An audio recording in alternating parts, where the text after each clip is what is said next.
Et salut à Adrien- tous! Salut, salut! Bonsoir tout le monde. Ah mais attends, mais je crois que c'est Seb en plus, le gars là. Lui il est toujours à l'heure pour J'espère que vous l'apéro. avez passé un bon week-end. C'est reparti pour une nouvelle semaine et donc pour une nouvelle émission. Eh oui, j'espère que vous avez passé un meilleur week-end que nous. Parce que on n'a pas passé un très bon week-end tous les trois, avec nos équipes respectives. Il n'y a pas Bon, eu de victoire. Bon, il y en a Bon, le ça qui. plus arrive même au important, meilleur, hein. le Ouais, plus important, c'est cette semaine pour tout le monde, en vrai. Pour tous les c'est vrai, trois, c'est cette semaine. c'est vrai, c'est vrai, c'est vrai. Exactement. Bienvenue à tous, ça va monter petit à petit les gens qui vont arriver. Et donc, Il y a Cuore Diavolo qui dit qu'il est déjà à la deuxième bière. Ben, c'est que tu as très bien compris le principe de l'émission, mon gars. Mais c'est le moment d'ailleurs, pour nous de trinquer alors. on Rico, va attends, sortir, hein. parce que j'avais pas de bière ce soir, donc j'ai opté pour autre chose. Et j'en connais que ça pleurait aussi.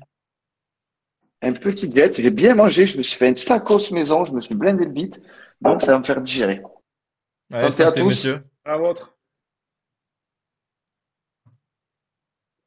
Ouh, elle fait du bien, elle est fraîche. Elle régale. Voilà. Ouais, il manque un peu de cailloux. Ah, ouais, tu m'étonnes. Bon, ce soir, grosse émission. Grosse émission. Je sais qu'il y en a qui ont bien travaillé là. Pour une fois, il y en Oh a qui a oui! beaucoup travaillé. Franck, il a plus travaillé ce soir que dans ses quatre masters différents, je pense. Ouais, parce que ce C'est soir, clair. on a des gros sujets. Donc, ce soir au sommaire, comme d'habitude, les résultats du week-end. On va parler, faire un petit débrief de chaque championnat, même s'il y en a qu'on va expédier très rapidement vu que c'est quasiment fait. On va parler de Rennes, du Stade Rennais, parce que ils ont encore perdu ce week-end.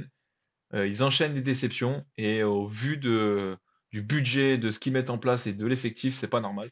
Donc on va en parler. Ça fait un petit moment qu'on voulait le faire et donc ce soir on en parle. Et surtout, on va parler du supporterisme en France. Ça, c'est des sujets qui vous tiennent à cœur. En plus, avec vos deux clubs où il y a quand même des des gros supporters avec des ultras, etc. Donc Exactement. ce soir, on va en parler. En plus, moi qui ai plutôt une vision anglaise du supporter, qui est différente Mm. de en France ou même en Italie ou quoi, on va en discuter et ça va être sympa. Gros sujet là-dessus sur le supporterisme en France.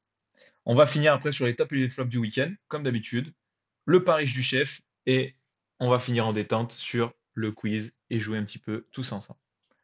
Et Allez. salut Dalben qui vient d'arriver dans le chat. Ouais. Et salut Dalbin. Le Dalbin. On se voit bientôt. Diresh. On se On voit se dans voit 4 jours, bientôt. messieurs. Eh oui. Allez, on va attaquer du coup par les Ah, résultats du week-end. Vinsou aussi. Salut Ah, salut Vinsou. Vince. Qui ont fait Les un match résultats du magnifique. week-end, ouais, donc la Serie A. Serie A, ça fait partie des championnats sur lesquels on va aller vite, hein, un peu comme d'habitude, parce que de toute façon, le titre, il est joué depuis une paire de matchs avec l'Inter qui a fracassé la Serie A cette année. Un résultat important de ce week-end, il y a l'Atalanta qui a perdu à Cagliari. Ils se sont un peu chiés dessus, sachant que l'Atalanta, eux, ils sont dans la course à l'Europe. Ils avaient, on va dire, une petite chance d'accrocher avec des champions. Ça commence à être compliqué. Là, il y a Naples qui est revenu derrière, qui a gagné ce week-end 4-2. Donc, Mais eux, c'est incompréhensible. Ils vont gagner 3-0 l'Atalanta? contre Naples et perdre 2-1 Ouais. contre Cagliari. Ouais. Alors, encore une fois, j'ai pas vu le match. Ils méritent sûrement de gagner, tu vois. Là, je suis sur les stats. Oh, ben non, ils se sont fait éclater. Ils méritent complètement de perdre. Et des pompes. Il y avait un gros match. Il y avait le derby de Rome. L'AS Roma a gagné 1-0 sur un but de Mancini. Je sais que Simon va en parler un petit peu en fin d'émission. Le Milan a gagné 3-0 avec un nouveau but du monstre Olivier Giroud. Léao plante encore aussi, il fait une très bonne deuxième partie de saison. J'espère quand même qu'il ne viendra pas au PSG parce qu'il est trop cher et trop nul. Sassuolo a fait 2-2. Sassuolo qui était très bon l'an dernier, qui se bat pour se maintenir, ça va être compliqué. Et la Juve qui a gagné, mais en même temps, je veux la Fiorentina. C'est censé être une bonne équipe, mais je suis sûr qu'ils se feraient rouster à Lyon ou à Nantes, l'équipe. Voilà pour la C'est Serie A. c'est très bien Non, résumé. Bon, alors celui-là, il va il être y a expéditif aussi. oh, que oui. C'est moi, Bundesliga? Ouais, ça n'a pas changé Ouais. en C'est cinq moi. émissions, mec. C'est moi, toujours.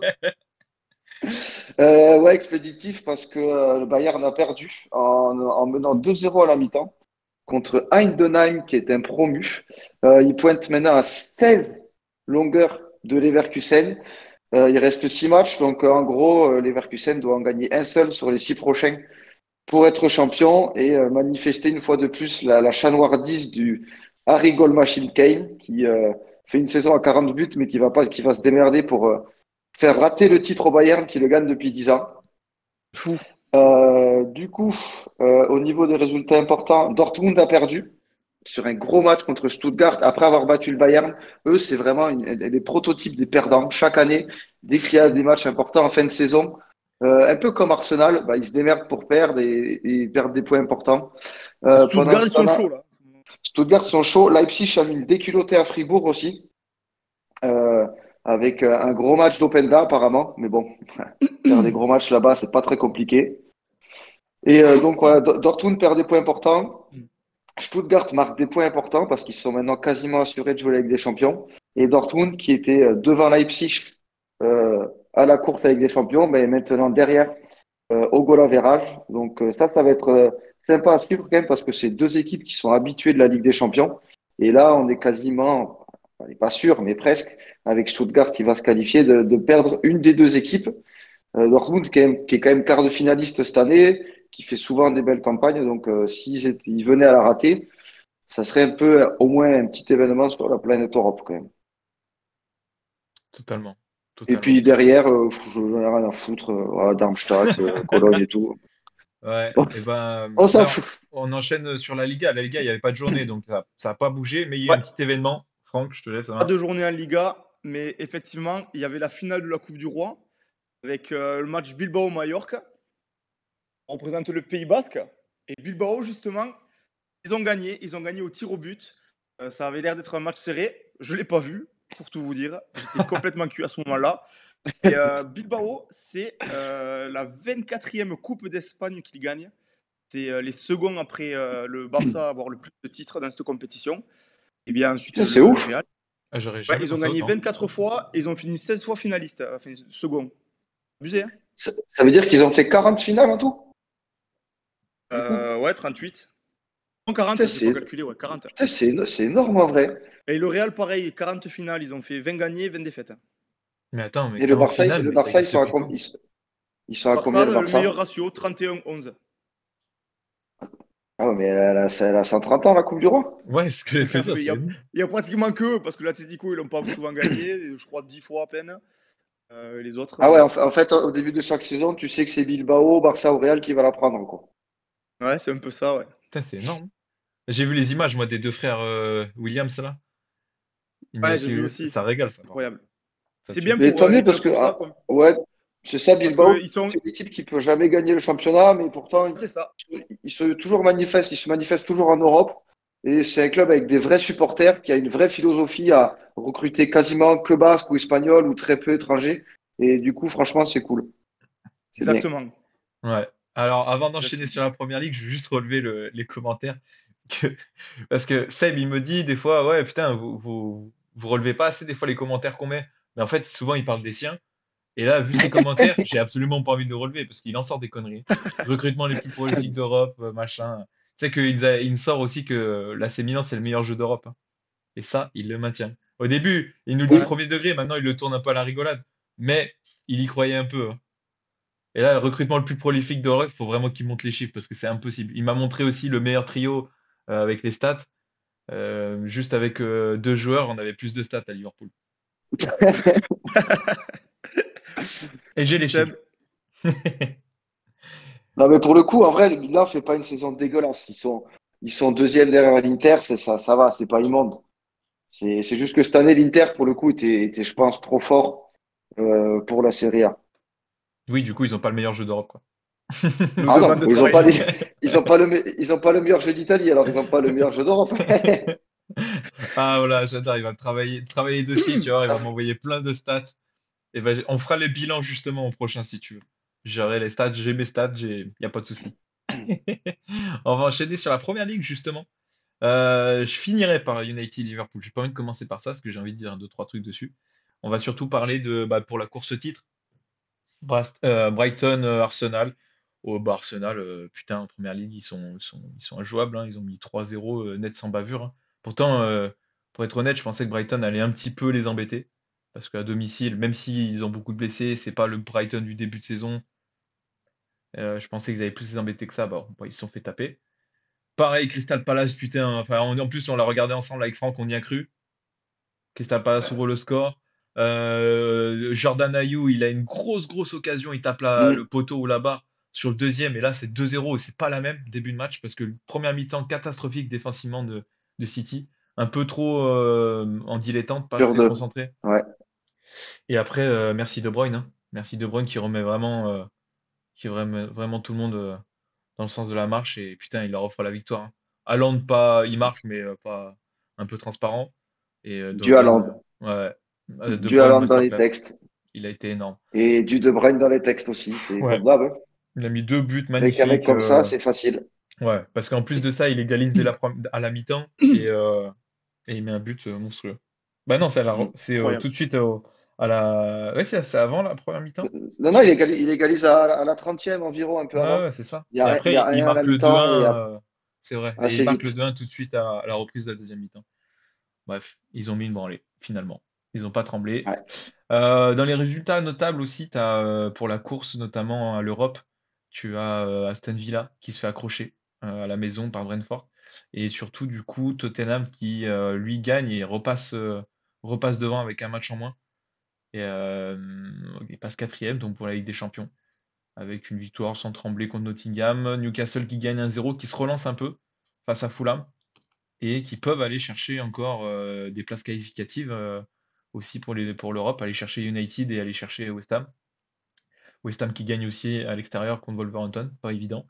Et le dernier match, le plus important, celui qui nourrit beaucoup de regrets chez moi, c'est le 2-2 à United.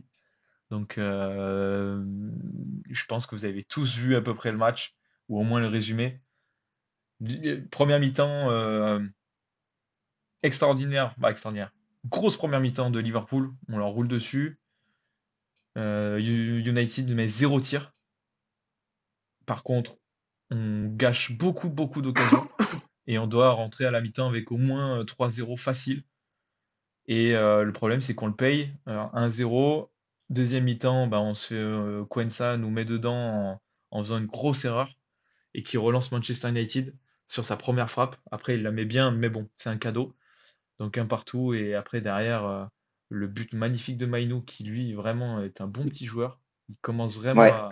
il commence à avoir À, à des belles sortir, ouais. highlights, hein. Mm. Il met pas des buts Mm. dégueulasses, hein. Il est bon. Il a toujours des beaux buts là. Il commence bien et nous après bah, heureusement qu'il y a ce penalty Wan-Bissaka qui est un peu con qui met un tacle débile.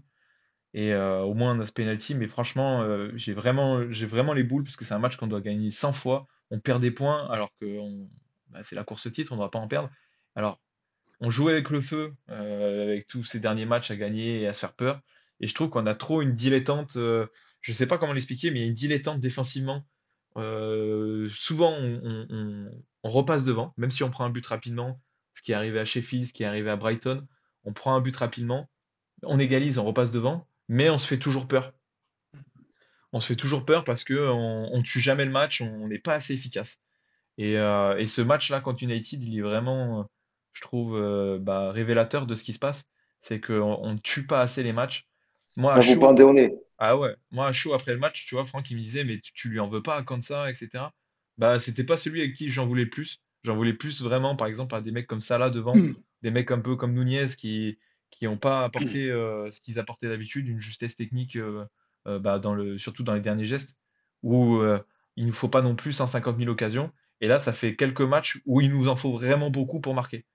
Alors Mm. que justement, c'était notre marque de fabrique jusqu'à cette première partie de saison où on était très efficace. Là, on l'est plus du tout depuis 2024. Et là, ça commence vraiment à faire peur pour la suite. Donc, il va falloir vite se rattraper la semaine J'ai une prochaine. petite anecdote sur ce match. Pour ça, j'étais en train de regarder mon portable. Pendant le match, au moment où il y a 2-1 pour United, c'est un pote, Guillaume, il est pour Arsenal, donc il voulait absolument que United gagne. Il m'envoie un message à 2-1 pour United. Il fait putain, les gars, j'ai un problème. À chaque fois que je vais chier, il y a au moins un but. Là, j'ai la taupe au guichet qui commence à sortir le nez. Je sais pas si j'y vais ou si je prends le risque de salir le slip. Donc là, moi, déjà, je suis mort de rire. Et au bout d'un moment, il fait bon, j'y vais. Et là, 30 secondes après, penalty pour Liverpool. Il fait putain, les gars, je suis au chiottes, j'entends pédo, est-ce que c'est vrai et tout? On lui dit, on lui dit oui. Et du coup, il y a vraiment eu but pendant qu'il est allé chier une énième fois, du coup. Et voilà, du coup, j'étais mort de rire. Je voulais vous faire partager cette petite anecdote. Eh Il bien, reste. Guillaume, si tu nous entends, si tu nous réécoutes, passe à mettre des couches la prochaine fois. Parce que si tu portes malheur à ton club, déjà que vous n'avez pas beaucoup de chance, ça va être compliqué. Ouais. Ah oui, alors par Et contre, on a Seb bien qui relève relevé. quelque chose aussi. Ouais, ouais, bien relevé parce que oui, j'ai dit Nunez, mais je pensais pas à lui. Par contre, sur le coup, je pensais à Luis Diaz. Je pensais à Luis Diaz et à Salah, notamment Salah, parce que lui, il en a eu des occasions, même Soboslai, ils ont eu des occasions quand même ils auraient dû les mettre. Et le problème, c'est que bah, ce match, on a 20 tirs, je crois, 26 tirs, je sais plus combien on a de tirs. Plus 24 tirs, 7 cadrés, je crois, un truc comme ça. Ouais, je sais plus, c'était énorme. Et Et déjà, le ratio de tirs cadrés, c'est pas suffisant. c'est Ça pas fait, tu suffisant, cadres ouais. un tir cadré sur 4, allez, 28 ou 30% des tirs, Et en plus, moi, c'est bon. j'aime pas ces stats. J'arrête pas de le dire à Théo que j'aime pas du tout cette stat de expecting goal là. Mais je crois qu'on est à 3 buts d'expecting goal et on en marque 2 ou 4, je sais plus. On a 4 buts. Et ça veut tout dire. Ça veut dire qu'on a des occasions en plus franches. C'est même pas des trucs ratés. C'est vraiment des occasions franches qu'on fait n'importe quoi. Bref, j'avais un peu les boules. J'espère vite que on va oublier ça en tapant la Pas Talenta grave, jeudi. pour nous remonter le moral, on va passer sur Marseille, championnat de Voilà, France. très belle transition, Francky. Je te laisse la main sur ta Ligue 1, sur le plus beau Le championnat de meilleur France, championnat pour la fin. Du de France, coup, ça a d'Europe. commencé vendredi avec les Chèvres du Sud qui ont perdu 3-1 à Lille. Donc Lille qui continue sur sa lancée, qui reste quatrième, et Marseille qui est toujours huitième. Toujours huitième, d'ailleurs, on se demande comment c'est possible. C'est là qu'on voit la faiblesse du championnat. Lens qui cale contre Le Havre, qui fait 1-1, qui garde sa cinquième place parce que derrière, ça ne gagne pas. Paris qui fait également 1-1 contre Clermont. Bon, ils avaient mis l'équipe 18, on se demande pourquoi. Ils ont raison. Ensuite, on a eu Brest qui gagne 4-3 contre Metz. Brest qui est inarrêtable, hein. On pensait qu'ils allaient chuter. Bon, c'est toujours à temps, mais pour l'instant, ils nous font avoir tort. Hein. Ils font que gagner. Ils On se a sont fait peur quand Montpellier, même. parce qu'ils ont bien remonté, ils gagnaient 4-1. Après, du coup, Ouais. ils se prennent 2 buts, 4-3. Et En plus, c'est des chaud. conneries, hein. C'est des conneries défensives en plus. Ils se sont Mm. vraiment fait peur jusqu'au bout. Il y a Montpellier qui s'échappe un peu de la zone de relégation en gagnant 2-0 à domicile contre Lorient. Après, Montpellier on a s'est eu fait. un magnifique 0-0 entre Toulouse et Strasbourg. Et Ouais. également un magnifique 0-0 entre Reims et Nice. J'en parlerai, moi. Nice qui, sur les 9 derniers matchs, a une victoire, 2 nuls et 6 défaites. Et qui sont encore Bon. cinquièmes. Ils sont Ils sont encore cinquièmes. 5e. C'est abusé. Ils sont encore cinquièmes parce qu'en fait, dans ce championnat, il n'y a absolument aucune équipe qui avance. Il n'y a personne qui bouge. Ah, mais Tu c'est vrai. gagnes 3 matchs, tu gagnes 6 places, puis ensuite tu fais rien pendant 4 et au final tu restes toujours à ta place. Le Il ne se passe rien. nombre de points qu'ont les places européennes, là, c'est Mais n'importe quoi. regarde Lyon, hein. Après Lyon, ils ont un gros calendrier sur la fin. Mais mine de rien, sur le papier, ils sont pas si loin, hein. Bah oui, Justement, Lyon, c'est Lyon, parti du ils ont, je dernier match pense, de le plus dimanche. gros. Pardon. Vas-y. Vas-y. Vas-y. Ok. Là, j'allais enchaîner. Je disais que Monaco, après, du coup, conforte sa 3e place en gagnant 1-0 face à Rennes. Et ensuite, un match du dimanche soir, Nantes a perdu chez lui 3-1 contre Lyon. Voilà pour le petit championnat de France. Le magnifique championnat de France. Ouais, pas grand Donc, chose les à dire. 4 premiers restent les mêmes et les 2 derniers restent les mêmes. Il y a le président du Havre qui a essayé de faire une polémique parce qu'il n'était pas content. En fait, il a râlé sur le PSG, que le PSG fausse le championnat. Il disait que c'était pas normal de mettre une équipe 2 face à des types qui jouaient encore quelque chose.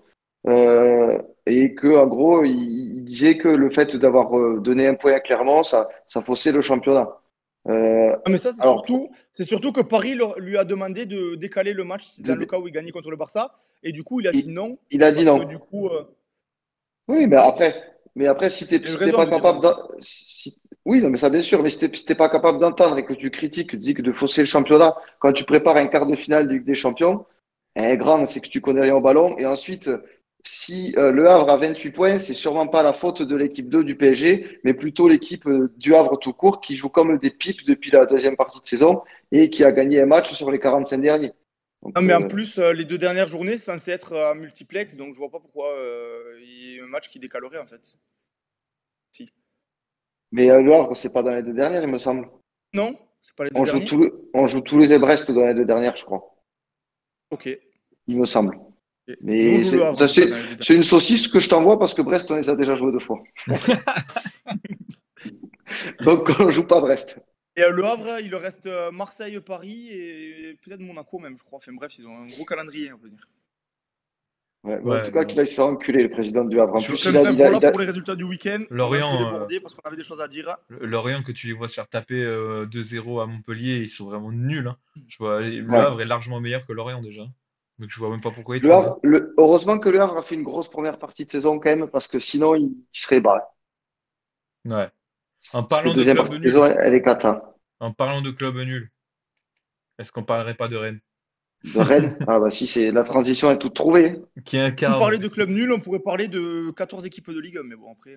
Oui, c'est vrai. C'est vrai, c'est pas faux. Cette Non, année, ouais. oui. Cette année, oui. Ça fait un moment qu'ils Comme y échappent, on en a Rennes. parlé Et la là, semaine dernière, on va cette fois, on parler les de Rennes. rate pas. On va Ouais, parler exactement de Rennes. ouais, il faut les Alors, attraper à Promis, force. c'est oui, fait. surtout, On a des choses à dire. surtout qu'il y a des choses à dire. Moi, c'est juste pour vous lancer dans le débat, messieurs. Je vous ai mis le budget de Rennes, 110 millions d'euros. C'est le cinquième plus gros budget de Ligue 1. Derrière Paris, Lyon, Marseille. Alors, dans l'ordre, c'est Paris, Marseille, Lyon. Il y a Monaco. Et le quatrième, la surprise qui est devant Rennes, c'est Lens. Lens a un meilleur budget. J'aurais jamais pensé, mais Lens a un meilleur budget que Rennes. Et je vous ai mis leur dernière Mais D'ici défense. club. ils sont sixième alors, ça veut dire. Parce que Non. t'as dit Paris, Lyon, Marseille, Monaco, Lens. Eh bien, il n'y a pas Monaco alors. Bon, ok. Monaco avec les Russes, là, ils ont pas de fric. Là, en tout cas, il y a Lens devant eux, c'est sûr. Je sais pas Ok. lequel qui n'est pas sorti. En Je bref, je vais, vais commencer avec Rennes. je t'envoie une énorme saucisse peut-être, mais je vais vérifier. Après, c'est le principe de l'émission aussi. Oui, c'est le but. Donc, Rennes, on avait envie d'en parler. Parce que quand même, effectivement, bon, c'est le 5e plus gros budget de Ligue 1. Et là, ça fait quand même plusieurs années qu'ils ont un sacré effectif. Et là, avec le mercato qu'ils ont fait l'an dernier, ils se sont énormément renforcés. Honnêtement, à chaque poste, c'est vraiment des super joueurs de Ligue 1. Par exemple, actuellement, on me demande d'échanger l'effectif de l'OM et de Rennes. Mais sans hésiter, je prends Ouais. l'effectif de Rennes. Parce que je trouve que c'est des Tous les joueurs jours. qui sont plus homogènes. Il n'y a pas effectivement de grosses stars. On peut l'être Aubameyang à Marseille, même s'il n'est pas exceptionnel, il marque des buts. Et l'effectif, il est très homogène, c'est de bons joueurs de Ligue 1 et il ne devrait pas être deuxième. Il ne devrait pas non plus jouer le titre, mais il devrait quand même être en Europe très facilement chaque année. Et du coup, c'est pour ça qu'on voulait en parler, parce que je trouve que c'est dommage pour une équipe comme Rennes. C'est surtout en fait qu'il n'y a pas forcément de leader dans cette équipe, je trouve. Comme souvent il y en a dans chaque équipe, là, il y a pas de joueur. Simon, il me parlait que justement, une fois, Bourigeaud, il avait pleuré en conférence de presse. Tu peux raconter ça, Simon? Parce que c'est Ouais, normal, ça. c'était encore sous Genesio. Il faisait encore beau, c'était, je sais plus, en septembre. C'est une période où Rennes était pas bon du tout. Ils étaient pas bien. Et du coup, il va en conférence de presse. Et, euh, et je sais pas, ils lui disent bah, comment ça va et comment ça se passe en ce moment, machin, et tout. Il se met un peu à pleurer en disant ouais, c'est compliqué, machin. Mais il a les larmes aux yeux, en conférence de presse, à l'interview. Donc, alors, Ah, Bon, mais dans un club, au moins c'est pas ça normal. prouve ça prouve qu'il est concerné. C'est pas normal, mais c'est ton il est capitaine. concerné, quoi. Moi, tu vois, j'aimerais pas que mon capitaine il vienne en conférence de presse, période un peu difficile. Et encore, tu vois, c'était le début de saison. T'as encore tout le reste de la saison devant toi et qui se commence à mettre à chialer à la télé parce que. Non, mais tu vois ce Un que je veux mec dire. qui Moi, ça me pleure, ferait chier, quoi. est-ce que tu crois qu'il peut remonter les bretelles à son équipe quand ça va pas? Ouais, bah justement, Ah, moi, je c'est suis joueur. compliqué, ça Je c'est suis sûr, joueur. c'est J'ai mon compliqué. capitaine qui se met à chialer à la télé parce que on a perdu contre Clermont. Bah écoute, et j'avoue, j'ai pas envie de pleurer, j'ai envie de m'arracher, tu vois. Alors Mais bon. que, par exemple, si on revient sur l'effectif, Mandanda, c'est pas une saucisse. Et moi, En par défense, rapport à ça, je voulais reprendre ce que tu avais dit, Franck, où tu disais que tous les jours, là, en ce moment, tu échanges l'effectif de Rennes et de Marseille. Mais alors, pas l'intégralité des joueurs, peut-être, mais dans l'ensemble, oui. Mais quand tu prends le 11 de Rennes, les 11 joueurs, à part au PSG, ils prétendent à une place de titulaire dans quasiment tous les clubs de Ligue 1. C'est quasiment Mais oui, c'est la meilleure équipe sur le papier de tout le championnat après le PSG. Il y mais a je pas suis à match avec 100% aucun d'accord. club. Et donc, Mais et je te vraiment rejoins, c'est 100% d'accord. impensable de pas faire de résultats. Et ils en font quelques-uns bons. Mais la fois d'après, ils vont aller perdre à Strasbourg et ils s'écroulent et ensuite ils perdent 2 ou 3 Ils matchs sont pas du tout d'affilée. réguliers, ouais. Ils arrivent pas à enchaîner avec une équipe comme ça. C'est terrible. C'est terrible. Là, ils ont Exactement. récupéré Terrier, ils ont pas d'absent. Ils ont perdu Matic, mais bon, le type, il marchait à Rennes, donc ils vont pas me faire croire que c'est ça qui change la face du monde pour eux. Ils ont récupéré Terrier, qui est revenu de blessure. Ils, ils Mais ont un aussi, Même effectif t'as monstrueux. Kalimuendo qui avait fait une super saison à Lens, t'as Doué qui apparemment est super prometteur, Bourigeaud qui est très décisif, derrière Truffert qui joue en équipe de France, Théat qui À est Théâtre, solide il est très très fort. Théâtre, il est très fort. Ah ouais, non mais franchement, remplaçant Et les tu vois, Lefebvre, les Santa Maria, les Blas, ça c'est des super joueurs Blas, de hein. Ligue 1. Puis c'est des mecs sur lesquels ils ont mis, toi, 20 millions, 15 millions, et ça a pas l'effet escompté. ouais, parce qu'ils Pour un dépensent quand club même là, comme hein. Rennes, tu balances 80 millions, t'accroches pas l'Europe derrière, c'est catastrophique. Mais en plus, Parce que du coup, t'as plus de rentrée d'argent. Si ils t'as pas ont, l'Europe, t'as rien qui rentre. ouais, mais c'est surtout qu'en plus là, ils vont avoir, jusque là, ces 2 dernières années, je regardais, ils ont bien vendu. Ils sont très bien vendus. Par exemple, là, sur les derniers mercato, pardon, Docu et ils tout. ont dépensé 80 millions, mais ils ont vendu pour 160. Donc, Ok, ils ont rentré ok, ok. d'argent. Mais, sauf que là, là, à la fin de la saison, ça reste comme ça, là. Et qui est vendable? Qui est vraiment bon à part les frères Doué, à la rigueur? Qui sont jeunes, qui sont un peu prometteurs, tu peux surfer sur la hype. Ah, Mais là, sinon, t'as plus ah, un t'en joueur t'en as qui des mérite. vraiment bons, mais pour moi, ils ont pas d'intérêt à les perdre. Parce que si tu Non mais t'amuses à perdre les joueurs, t'es cuit les derrière, quoi. Truffert, Truffert, il peut partir dans n'importe quel club. Bourigeaud, pareil. Query, pareil. Moi, je pense qu'en vrai, ils ont tout à perdre là, hein, Ouais, mais ils ont perdu s'ils en restent valeur comme là ça. sur cette dernière année parce Ils ont que perdu en valeur, mais justement, c'est des bons je trouve coups à qu'ils sont faire, pas hein. bons, hein. Parce que je trouve qu'ils sont C'est pas quand bons. même des bons Des coups à mecs comme faire. ça, justement, ils sont pas réguliers, je trouve. Moi, tu vois, je pense peut-être qu'il y a un problème de mentalité où aussi les mecs, ils savent qu'ils sont meilleurs que les autres et que peut-être il y a un sentiment de supériorité qui se crée à l'image d'un Gouiri que j'imagine assez bien comme ça, à l'image d'un Kalimuendo qui s'est toujours un peu proclamé le meilleur des Titi quand il était à Paris, même si c'est un bosseur, mais c'est des mecs qui se voient sûrement plus beaux qu'ils sont, même si en Ligue 1, ça fait partie des meilleurs joueurs. Et que du coup, bah, si tu vas à une équipe qui a envie de te latter le cul, si tu te donnes pas à fond en Ligue 1, c'est un championnat physique, tu peux très vite te retrouver à perdre. Et comme le niveau est homogène cette année, tu te fais niquer. Et je pense qu'il En se voit trop plus, beau. quand Genesio est parti, on se disait qui c'est qui allait le remplacer. Ils ont repris Julien Stéphane qui connaît le club, qui a fait gagner à Rennes Mm, euh, mm. la Coupe de France. Donc c'est un mec qui connaît la ville, le club. Je me suis dit, mais ça va que bien repartir parce il avait fait du super taf à Rennes. Et au final, ben, non, ça ne veut pas prendre, ça veut pas revenir comme à l'époque. Franchement, franchement c'est fou, c'est bizarre, je comprends pas. Je sais pas si je confonds aussi, mais je crois qu'il y avait des petits problèmes dans l'organigramme avec Maurice, là, qui est directeur sportif, qui Si, avait foutu un peu le sbeul. Enfin, il y avait des désaccords entre Stéphane, Maurice et Pinot plus haut. C'était un peu compliqué, me semble, fut un temps. ils ont Je sais toujours pas, je dit, sais. si, ça a été le cas, ils ont toujours dit, même tu vois, il est sorti en conférence de presse comme quoi il y avait rien du tout, que c'était un truc de médias et tout. Et en fait, il y avait bien eu tu vois, des désaccords, notamment sur des joueurs, sur des recrues, sur des choix aussi de composition, sur des choix de tactique, en fait, clairement. Et du coup, il y avait une certaine Hmm. petite tension. Et en plus, tout ce qui est au niveau de la direction, apparemment, ils sont très présents au niveau du recrutement et qu'il y a très peu de place pour l'entraîneur. Donc, Genesio, à la fin, c'est ce qui le gonflait un peu. C'était aussi que bah, il avait pas trop pas trop. Il avait plus son pouvoir Ouais, sportif, ouais. ouais. Même si avec Maurice, il s'entendait très bien, tu vois. Mais il était un peu fatigué de tout ça et donc c'était une des raisons de son départ. Il y en a d'autres aussi, mais et Stéphane, du coup, bah, Ouais. lui, il arrive un peu en faisant ce qu'il peut, mais il n'a pas le choix non plus, tu vois. Parce que je crois que quand Stéphane est parti la première fois, c'était Maurice y était ou il est arrivé entre deux? Non, Maurice, pour moi, il est arrivé en même temps que Genesio. Ouais, donc là, quand Stéphane s'en va, Maurice n'est pas là. Non, je crois Donc pas, ouais. Stéphane, quand il revient, il y a un nouveau directeur sportif. Je crois Écoute, pas. après, Ça, je sais pas, mais dans mes souvenirs, non. on peut leur laisser le bénéfice du doute d'une année de transition. Mais avec l'effectif que tu as, même sur une année de transition, tu dois te bagarrer pour la Ligue des Champions et tu dois faire chier les gros sur une année comme ça, même si c'est transition. Ah bah oui, mais là c'est chiant. Là, je vous remets Après la le Rennes, classement. Ils sont loin, là. Rennes, ils ont un calendrier favorable là pour la fin de saison. Par Ah ouais? contre, ils sont égalité avec Marseille qui avance plus depuis 4 ou 5 matchs, Franck. Ils ont c'est Oh, 3 en Ligue 1. 3 matchs, 3 matchs, pardon. Oh, calmos. Ils ont seulement un point d'avance sur Lyon qui a démarré en janvier.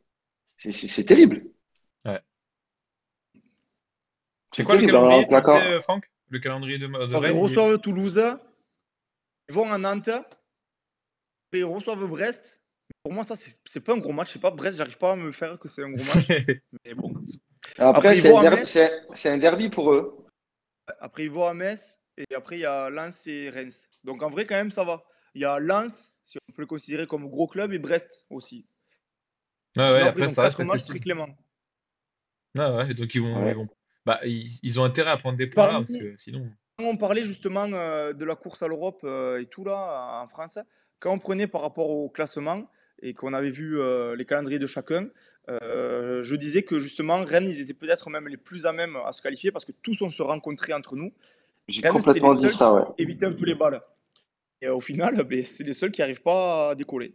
Moi, j'avais même réussi à dire que Rennes allait peut-être dépasser Brest, et bien, il y a 14 points d'écart maintenant. C'est bien vu. Tu connais le foot, hein, écoute. Et attends, quand tu connais, tu dis pas de conneries, tout simplement. Mais ouais, très, très, très déçu de Rennes. En début de saison, j'aurais pensé, tu vois, dans le pari qu'on a fait avec le Duche d'ailleurs, et bien Rennes, je les ai mis dans les 5, on va pas se le cacher. Et J'ai mis second, ça explique troisième, mon pardon. avant-dernière place. Je les ai mis deuxième moi aussi, putain. Ah oui, Troisième, moi. t'étais obligé avec l'équipe qu'ils ont. Donc ça veut dire qu'en plus à l'époque, ça veut dire que là, l'été, nous on s'est dit, avec l'équipe sur le papier, c'est la deuxième meilleure équipe de France. Ouais, mais C'est ça même, qui est je le fou. dis encore Un aujourd'hui, troisième, moi. sur le papier, c'est pour moi la deuxième meilleure équipe de Ligue 1, juste en termes de nom de joueurs et de talent sur le terrain. C'est, c'est, c'est devant Lyon, c'est devant Marseille, c'est devant Monaco. D'ailleurs, messieurs, si on se mouille un petit peu, pour après clôturer le sujet de Rennes, on peut clôturer là-dessus. Si on se mouille, qui est-ce que vous voyez allez, dans le top 5? Qui est-ce qui va sortir? Qui est-ce qui Ben, va je pense rentrer? que les 4 ils vont pas bouger là déjà, hein. Enfin, je veux dire, les 4 ils seront dans les 4 premiers. Ok, Après, le les 2, quatre 3, premiers, 4, je sais ok. pas dans quel sens. Mais... Bah, en vrai, ouais, Nice, je les compte pas parce que les types, ils avancent plus. Il y a 6 points avec Lens. Et Nice, faudrait en faire un sujet aussi, Valparaiso, quoi. Ouais, alors t'as raison, on va ajuster le truc parce que les quatre premiers, ils ont une petite avance, donc ça risque de pas Ouais, bouger. les 4 premiers, t'as 5-6 points, Allez, ça fait beaucoup, hein. Il reste que 6 matchs, hein. on fait la cinquième et sixième place. Qui va à la cinquième et sixième place? En sachant que la sixième, du coup, elle est qualificative. Moi, je vais exclure Lyon parce que le calendrier de Lyon, c'est le pire Ouais. des 4-5 là. À part un ou deux matchs cadeaux, ils prennent tout le monde, grosso modo. Ils prennent Monaco, ils prennent Paris, ils prennent Brest, je crois. Ils prennent, enfin, je l'ai plus exactement en tête, mais des derniers trucs que j'avais vus, Lyon, pour moi, ils seront pas dans la course. Lyon a le plus gros J'ai du calendrier. mal à voir, j'ai du mal à voir Reims dans la course. Quand t'es pas capable de battre Nice à la maison, il faut pas t'envoyer en Europe parce que sinon c'est catastrophique. Donc, Lens, j'aimerais bien qu'il y ait Lens. Ça ferait une poursuite à la belle saison qu'ils ont fait l'an dernier. Ils restent européens, c'est un club qui mérite. Ils ont un gros budget, ils ont un excellent public, on va en parler après. Lens, Marseille ou Rennes, 5-6, j'ai envie de dire. Ouais, pareil. Entre ces 3, pour moi, ça sera. Lance Marseille ou Rennes? Bah, Ouais. moi, je vais mouiller, je pense que Marseille n'y arrivera pas. Et je pense que Rennes y sera. Ouais, je sais, Franck, je suis désolé. Mais je vois bien Lens et Rennes. Et se réveiller avec leur calendrier un peu favorable à la fin, je les vois arriver là-bas. Mais ça serait une saison catastrophique pour Marseille, du coup. Bon, elle est déjà à moitié catastrophique, hein. Bah, Heureusement qu'on a l'Europe, hein, sinon. tout dépend le parcours là. Ils ont quand même un match abordable jeudi. Enfin, plus abordable que ce que ça aurait pu être en tout cas. Après, Donc, on en aura un vrai, match abordable en demi, un match abordable en finale. Voilà, tout puis il faut simplement. pas oublier que si Paris prend la Coupe de France, tu as la 7e place qui est qualificative. Ça veut dire que tu as une place supplémentaire. Si on hésitait entre Ouais, Lens, Rennes et Marseille, au ça sera pire, Marseille Reims. fait 7. Ça Reims, C'est sera Reims. ça. Reims, Ça ce me serait fume terrible. qu'a Mais... qualifié 15 équipes aussi de Ligue 1 Ouais, de par contre, ce ça championnat. commence à faire beaucoup là. Écoute, après, Et il y a tu pars en Dalbin. conférence, jouer à Karabag. Dalbin, il a mis Brest 17e dans son pari. Je Mais suis moi aussi, king! je les avais mis relégables, ces cons-là, là. Putain, ils sont deuxièmes. Dalbey, il s'y connaît autant qu'il joue bien au foot. Et le Duche, il nous a confirmé que beaucoup de monde a mis Rennes dans son Bah oui, pari. tu m'étonnes. En même temps, il Et aurait ouais, fallu être fou pour mettre Rennes 9e. et ouais. En plus, pas de Ouais, supporters à bon. Rennes. Il aurait fallu être fou pour mettre Marseille 8e aussi, tu vois. Ça arrive. Ouais, ouais. Ah, je les avais mis plus haut pour le coup. Ouais. Allez, messieurs, on va Ouais, enchaîner enfin voilà. sur, On va on enchaîner, clôture ouais. ce sujet de Rennes et on enchaîne sur l'autre sujet Le gros du soir. sujet. Le gros sujet du soir. Alors, attends, je vais couper ces vidéos là. Hop, le Ouais. gros Sur ce sujet. sujet-là, n'hésitez pas dans le chat à réagir parce qu'il y a des supporters étrangers comme Seb qui est en Italie, donc ça fait des avis extérieurs, c'est intéressant. Ouais, Et ceux qui sont pour d'autres clubs que nous trois, ça peut être bien de donner vos avis sur vos supporters ou même de nous rentrer dedans si on dit des conneries, tu vois. et d'ailleurs, Seb qui précise que le Udinese gagne L'hi- 1-0 contre l'Inter. et l'histoire est en marche, il a dit. La L'histoire, il peut se remontada. la mettre. Voilà, donc, en fait, on a voulu faire ce sujet suite déjà au huis clos qu'a pris Nantes pour jouer contre Lyon à cause d'engins pyrotechniques présents dans le stade. Du coup, on s'est dit, tiens, ça pourrait faire un sujet stylé. On pourrait très bien parler des inconvénients, c'est-à-dire l'interdiction justement des engins pyrotechniques, le fait qu'il n'y ait pas de déplacement à l'extérieur. Ça, on en parlera tout à l'heure. Mais je me suis dit aussi, il faut qu'on parle des avantages. Enfin, parce que quand même, en France, on a quand même de très beaux supporters, de très gros supporters. Donc ça, également, on en parlera dans une seconde sous-partie. Du coup, au début, pour un peu mettre dans le contexte, je suis allé voir un peu comment a évolué les supporters en France, comment s'est faite l'évolution au cours de l'histoire. Et, du coup, je vais faire une petite présentation de ça et voir jusqu'où ça a mené aujourd'hui. Donc, en fait, par définition, le supporterisme, tout simplement, c'est le fait de soutenir une équipe, pour le cas là, de football, et de n'importe quelle manière, euh, dans un stade ou à l'extérieur, en fait. Donc en France, c'est la LFP, la Ligue Football de Professionnels, qui est l'entité chargée de gérer les supporters et d'en organiser des déplacements. Ça, on en parlera après. Vois tes doigts, Cyril. Donc ensuite, du coup, pour amener le sujet, donc bon, il y a totalement différentes manières en fait de supporter. Ça va du simple spectateur de base qui garde quand même une certaine distance avec l'équipe, ou ça va même jusqu'au pur fanatisme, la personne qui met le club vraiment au centre de ses intérêts. Alors, au début, aux yeux du monde, les Français, on était d'abord considérés aux yeux des spectateurs, aux yeux du monde comme des spectateurs justement.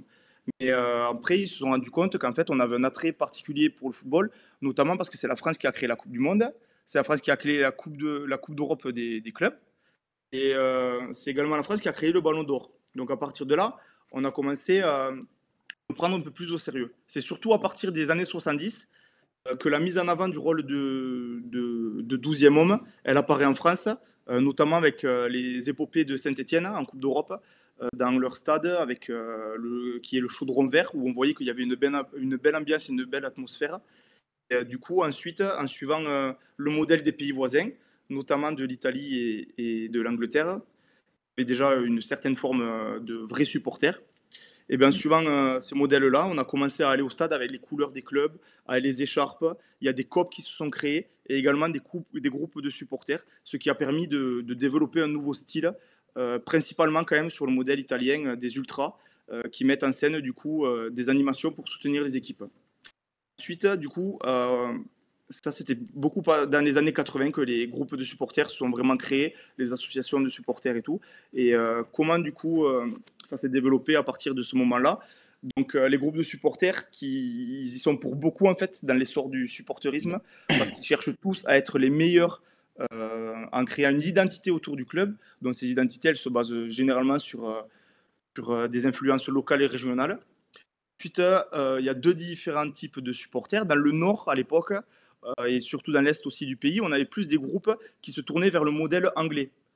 On peut voir notamment à Lens. Lens, c'est quand même un certain modèle anglais de supporters.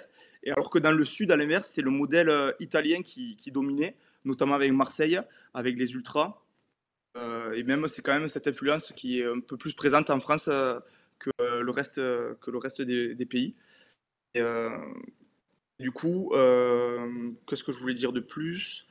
Ça prédomine énormément, notamment, enfin, l'influence italienne prédomine énormément, notamment avec les tifos, parce que ça a été inventé par les Italiens. On voit énormément de D'où le nom de tifosi, ouais. Tout à partir des années 90, du coup, il y a quand même un fossé qui s'est créé économiquement entre les supporters et le club. Que du coup, il y a eu énormément d'inflation dans le monde du football. Avant, on pouvait s'identifier à certains joueurs et à partir du moment où ils ont gagné de gros salaires, où les droits télévisuels ont été augmentés énormément, où les dirigeants ont pris des sommes astronomiques, etc. En plus, il y a beaucoup de turnover comparé à l'époque dans les équipes. Mais ça a mis un peu de distance entre les supporters et du coup, pour essayer d'aider encore plus le club à les soutenir, à jouer le rôle de supporter et de partenaire, ils ont essayé de mettre de plus en plus d'ambiance dans le stade parce qu'ils se sont rendus compte qu'en fait, c'était devenu fondamental d'avoir une bonne ambiance dans le football parce que ça apporte un réel soutien à l'équipe et ça prouve aussi, ça prouve aussi l'intérêt du spectacle qui est vendu cher aux sponsors et aux télés du monde entier. Donc en fait, en conclusion de ça, pour revenir dans les années actuelles, on peut conclure du coup en disant que les supporters, ils sont des acteurs majeurs du football. Et cependant, ce sont les seuls acteurs justement du football qui ne sont pas représentés au sein des instances nationales. Et c'est du coup aussi pourquoi ils utilisent leur pouvoir en tribune pour émettre énormément de revendications, notamment avec des grèves d'encouragement, des messages par le biais de banderoles pour justement dénoncer ce qu'ils appellent le football business. Du coup, c'est pour ça qu'on va entrer dans cette première sous-partie où on va parler de la LFP, donc la LFP qui gère et qui met énormément de contraintes supporters, notamment avec cette interdiction d'engins pyrotechniques qui peut amener à un huis clos total ou partiel. Et après, du coup, c'est pareil pour l'UEFA aussi, l'UEFA qui gère l'Europe et les compétitions européennes. C'est la même règle, c'est interdit aux agents pyrotechniques. Et du coup, je voulais vous poser la question, vous deux, et aussi dans le public, qu'est-ce que vous en pensez? Est-ce que ça doit être interdit alors que dans les pays de l'Est, Simon, j'ai vu que tu m'avais envoyé une vidéo tout à l'heure, c'était en République tchèque où il y avait des feux d'artifice pendant 15 ans, personne ne disait rien, et alors qu'en France, on peut être sanctionné d'un huis clos. Qu'est-ce que vous en pensez? Tu veux y aller, Simon? Bah écoute, moi j'ai rien contre. Ouais, je peux y aller, mais j'ai rien contre tout ce qui va être fumigène, etc. Moi je trouve que c'est assez sympa si c'est maîtrisé. J'ai pas eu souvenir, alors après j'en sais rien, mais j'ai pas eu souvenir qu'il y ait eu des gros antécédents, de gros problèmes avec des fumigènes, en termes de sécurité et de blessures. Enfin, j'en ai un, mais ça Si, concerne Marseille. Mais... en vrai, il y en a eu quelques-uns, des fumigènes balancés sur les joueurs. Il y en a eu un Oui, sur Lopez. Sur si Lopez, c'est je crois, balancé. c'était Marseille. Pétard, ça. Mais ouais. C'était un pétard, Ouais, c'était un mais pétard, Marseille dans les pardon. gradins. Marseille dans les donc ils s'en gradins en Ligue des servent. Champions. Ok. Il y a eu un fumigène envoyé sur les supporters de Francfort en Ligue des Champions. Mais ça nous a valu un huis clos après contre le Sporting, évidemment.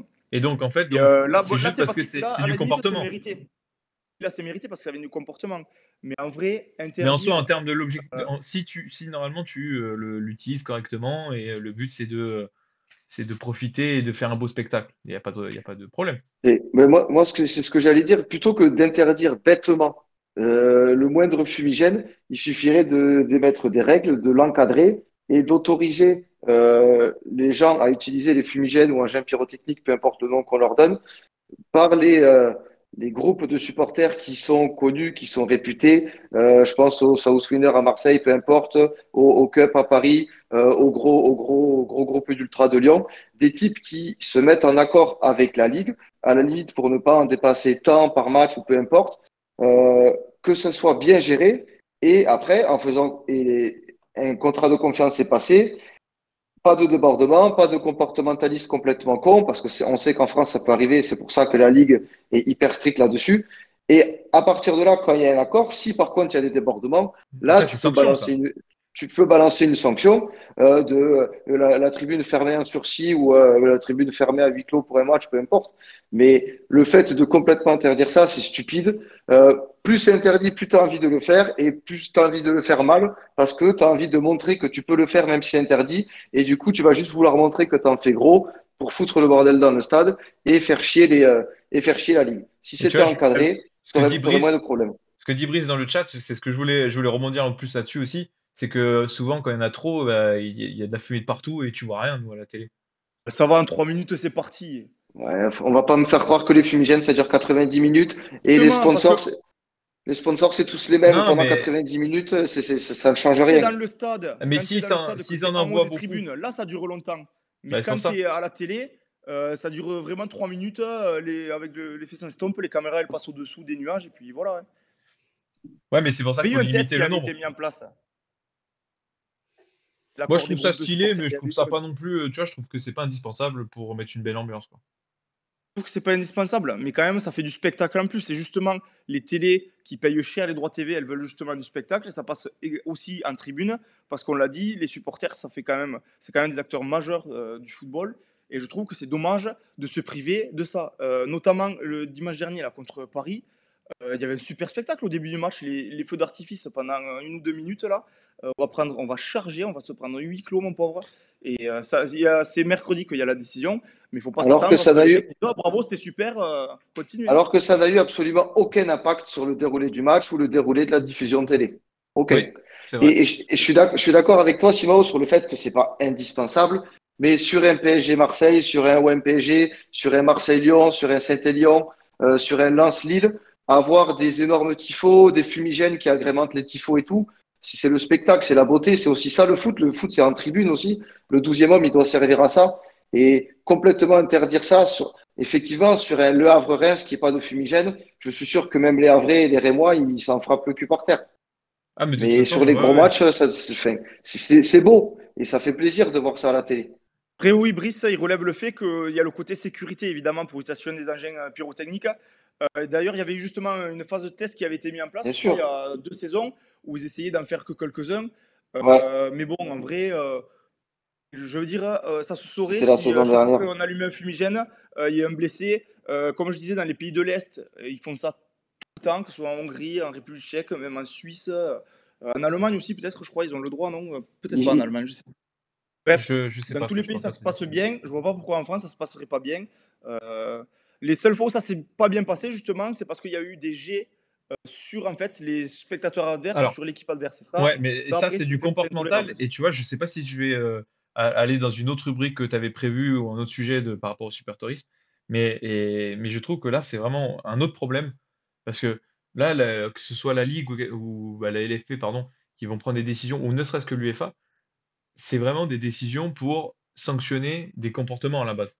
Et justement, ils mettent pas de fumigène parce que c'est dangereux, tu peux le balancer. Il y a eu des cas. Et en plus de ça, derrière, bah, tu vas avoir aussi des problèmes de comportement. Et donc après, ils mettent des huis clos.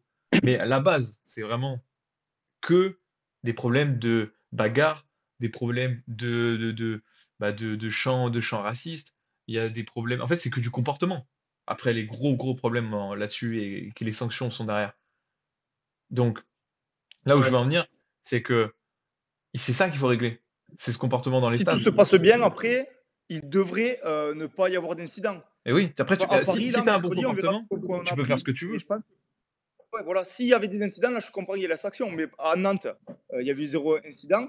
Et là, ils ont mis un huis clos contre Lyon, alors que Nantes, déjà que c'est des pipes, ils ont besoin de leurs supporters pour jouer le maintien. Et bon, nous, au Marseille, on est le spécialiste, hein, notamment en Europe. Et d'ailleurs, Simon, attends, je vais expliquer le contexte, mais je veux que tu montes cette vidéo parce qu'elle est absolument magnifique. Ah, là, C'était, je peux la je lancer sais pendant que tu plus la à parles. quel. Attends, c'était.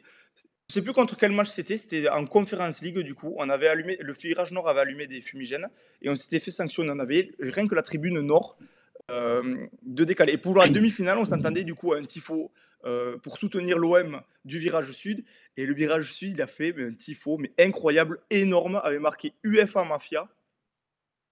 Là, vous allez voir, le virage s'embrase. Ça a été le virage entier qui a mis feu dans la tribune. C'était exceptionnel. Donc là, euh, l'UEFA pensait nous mettre une sanction en disant c'est bon, ils vont comprendre, ils vont plus recommencer. Et là, on leur a fait des gros doigts comme ça et on leur a dit allez bien niquer vos mères, on fait ce qu'on veut chez nous. Et ça a été magnifique. Bon, après, on n'a pas pu voir la sanction en finale parce que bon, on a perdu. Mais voilà, c'était Et quand même exceptionnel ce moment, je voulais le montrer. un peu dans le même principe, il y a pas longtemps, je crois que c'est en Hongrie, il me semble, il y a la FIFA, l'UEFA qui a sanctionné une tribune. Ils ont délocalisé tous les ultras dans une autre tribune et le tifo, il me semble que c'était un fuck UEFA ou un truc comme ça. Ouais, Euh, si je me souviens. et et c'était une idée de génie parce que du coup, ils ont fermé la tribune. Le club a permis aux ultras de réagir et de parler avec l'UEFA. Et au final, ils ont pris l'UEFA pour des cons et les cons qui sont, ça fait du bien. Exactement, exactement. Il y a C'est un Duge qui peu le met même style. Saint-Concarneau, une ambiance de folie, mais justement, Ouais, on en parlera après dans les meilleures ambiances du stade. Pour revenir sur les inconvénients, donc là, on a parlé des engins pyrotechniques dans les fumigènes en priorité. Il y a aussi le gros problème des supporters à l'extérieur en Ligue 1. Il y a souvent des revendications pour ça entre groupes bah, il y en d'ultras a qui, pas. qui aimeraient justement que les supporters adverses viennent. Notamment pour Marseille-Paris, je me rappelle, il y avait un groupe de supporters, là, les fanatiques, qui, dans leur quart de virage, ils ont mis une banderole pour dire un classico sans supporter adverse, ça n'a pas la même saveur. Et ils ont Évidemment. complètement. Et là, c'est pas que la LFP qui joue son rôle, c'est aussi le préfet. Parce que souvent, il y a les préfectures qui estiment qu'ils ne sont pas capables de gérer 1000 supporters adverses. Et ça, je trouve ça incompréhensible. On est capable de gérer je sais pas combien de millions de personnes qui vont venir cet été à Paris, mais gérer 1000 pélutes là, qui viennent du nord pour revenir dans le sud, on n'est pas capable de le faire. Ça, je trouve ça incompréhensible. Bah après, il y a toujours des Et, et débordements, hein. C'est ça le problème aussi. Toujours des débordements, mais justement parce qu'ils mettent pas les moyens pour. Parce que Oui, oui, effectivement, alors ça, je suis comme d'accord. débordement, pour une fois, je me souviens, la LFP avait accepté que les supporters de Lyon viennent à Marseille. Là, effectivement, le bus s'est fait caillasser. Grosso, il s'en souvient. euh, Grosso, il s'est pris un pavé dans la gueule.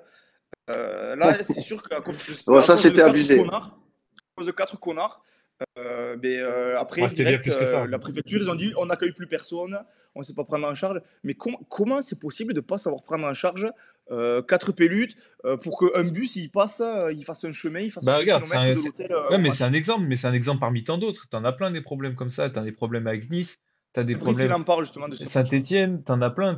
À Saint-Étienne, il y a Et 2 ans, quand ils vont fumer tout le monde avec les fumigènes, ils rentrent sur le terrain, ils tirent sur les tribunes avec les fumis, avec ouais, avec les feux d'artifice.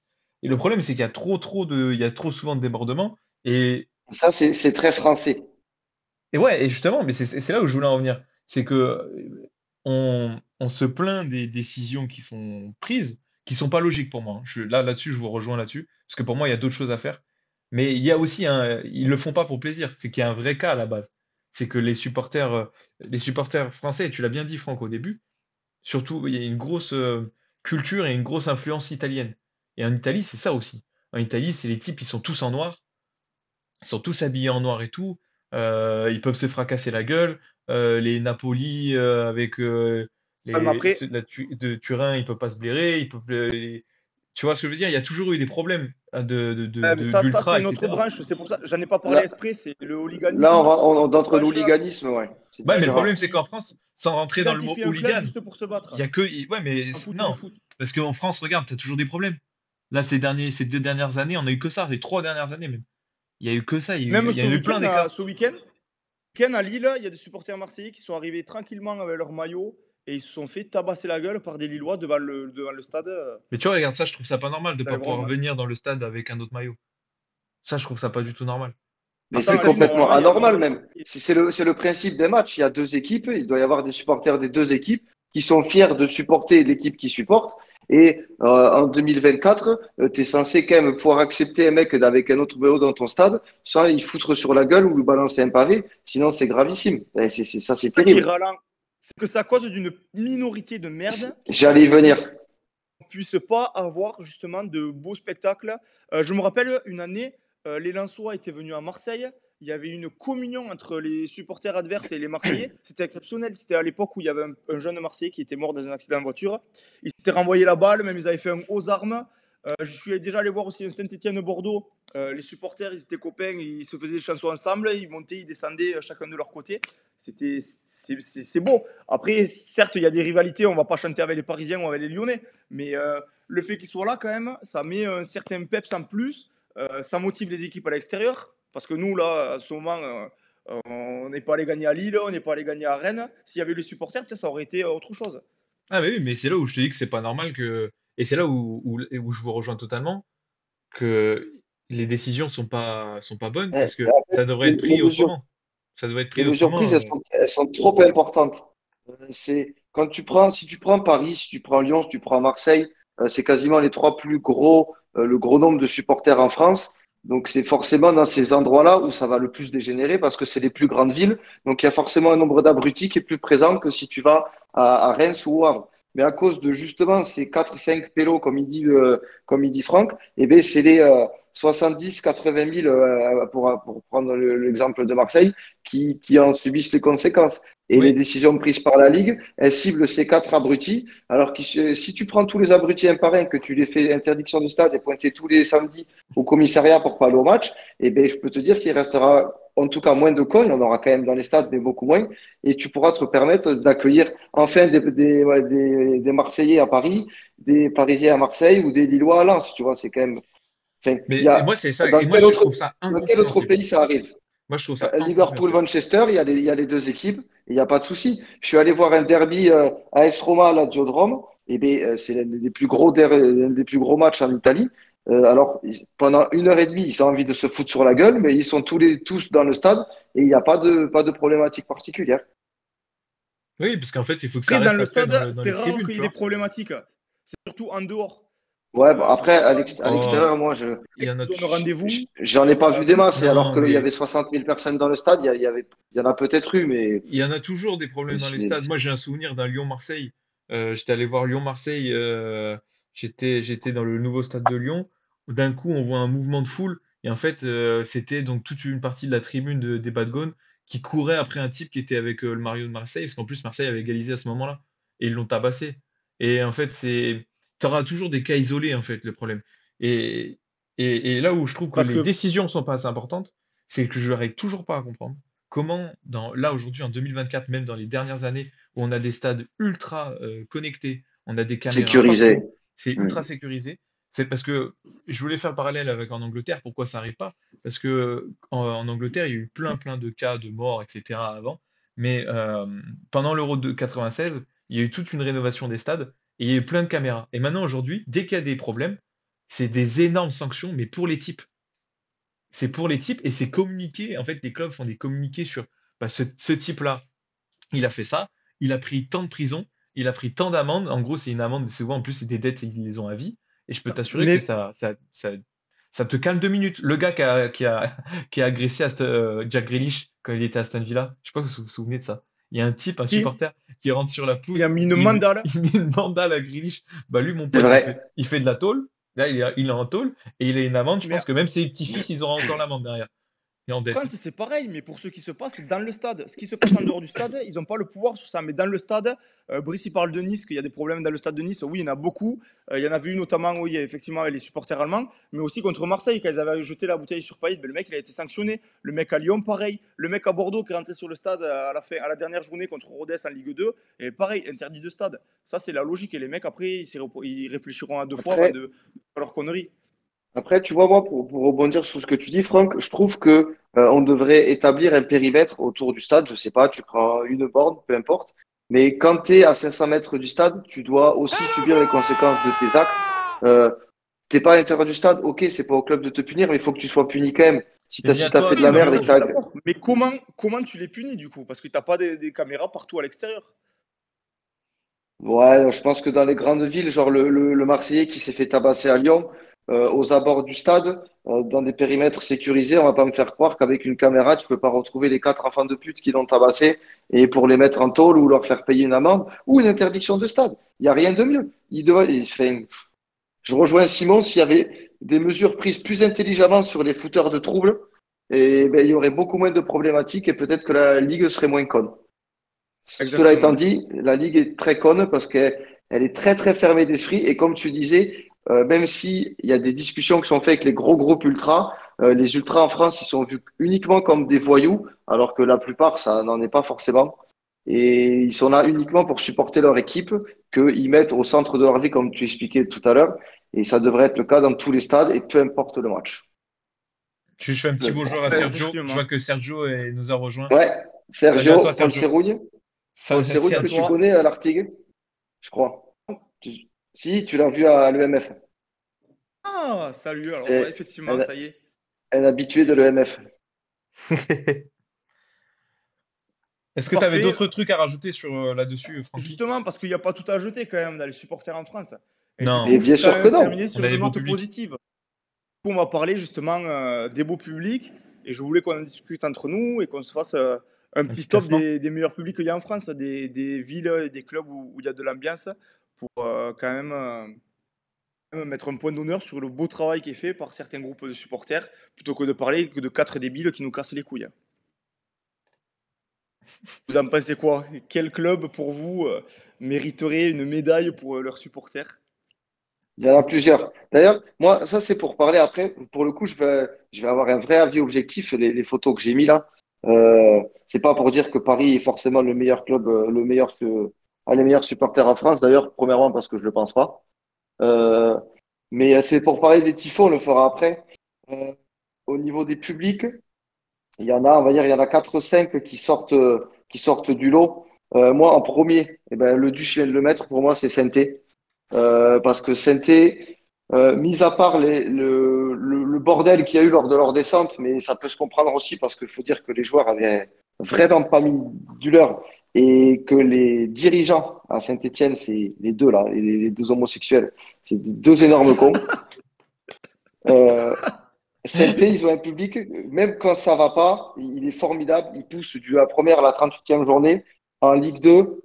C'est exceptionnel. Il a dit Duche, l'ambiance qu'ils mettent contre Concarneau, tu le verras dans aucun autre match de Ligue 2. Et je pense qu'il y a très peu de clubs de Ligue 1 qui feraient ça en Ligue 2.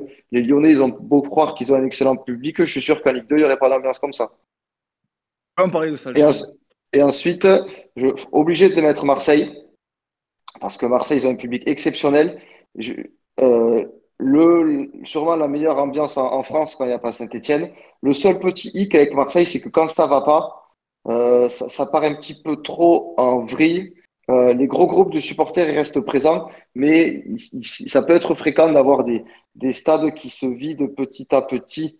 Oui, mais Euh, ça, c'est le désavantage d'avoir un stade de 70 000 de places. 60 000 places, on est d'accord. Et du coup, ça se voit. Mais c'est le hic. Après, l'ambiance au Vélodrome, quand tu as le stade fermé et que tu as 65 000 mecs qui poussent à fond, on va sûrement l'avoir jeudi.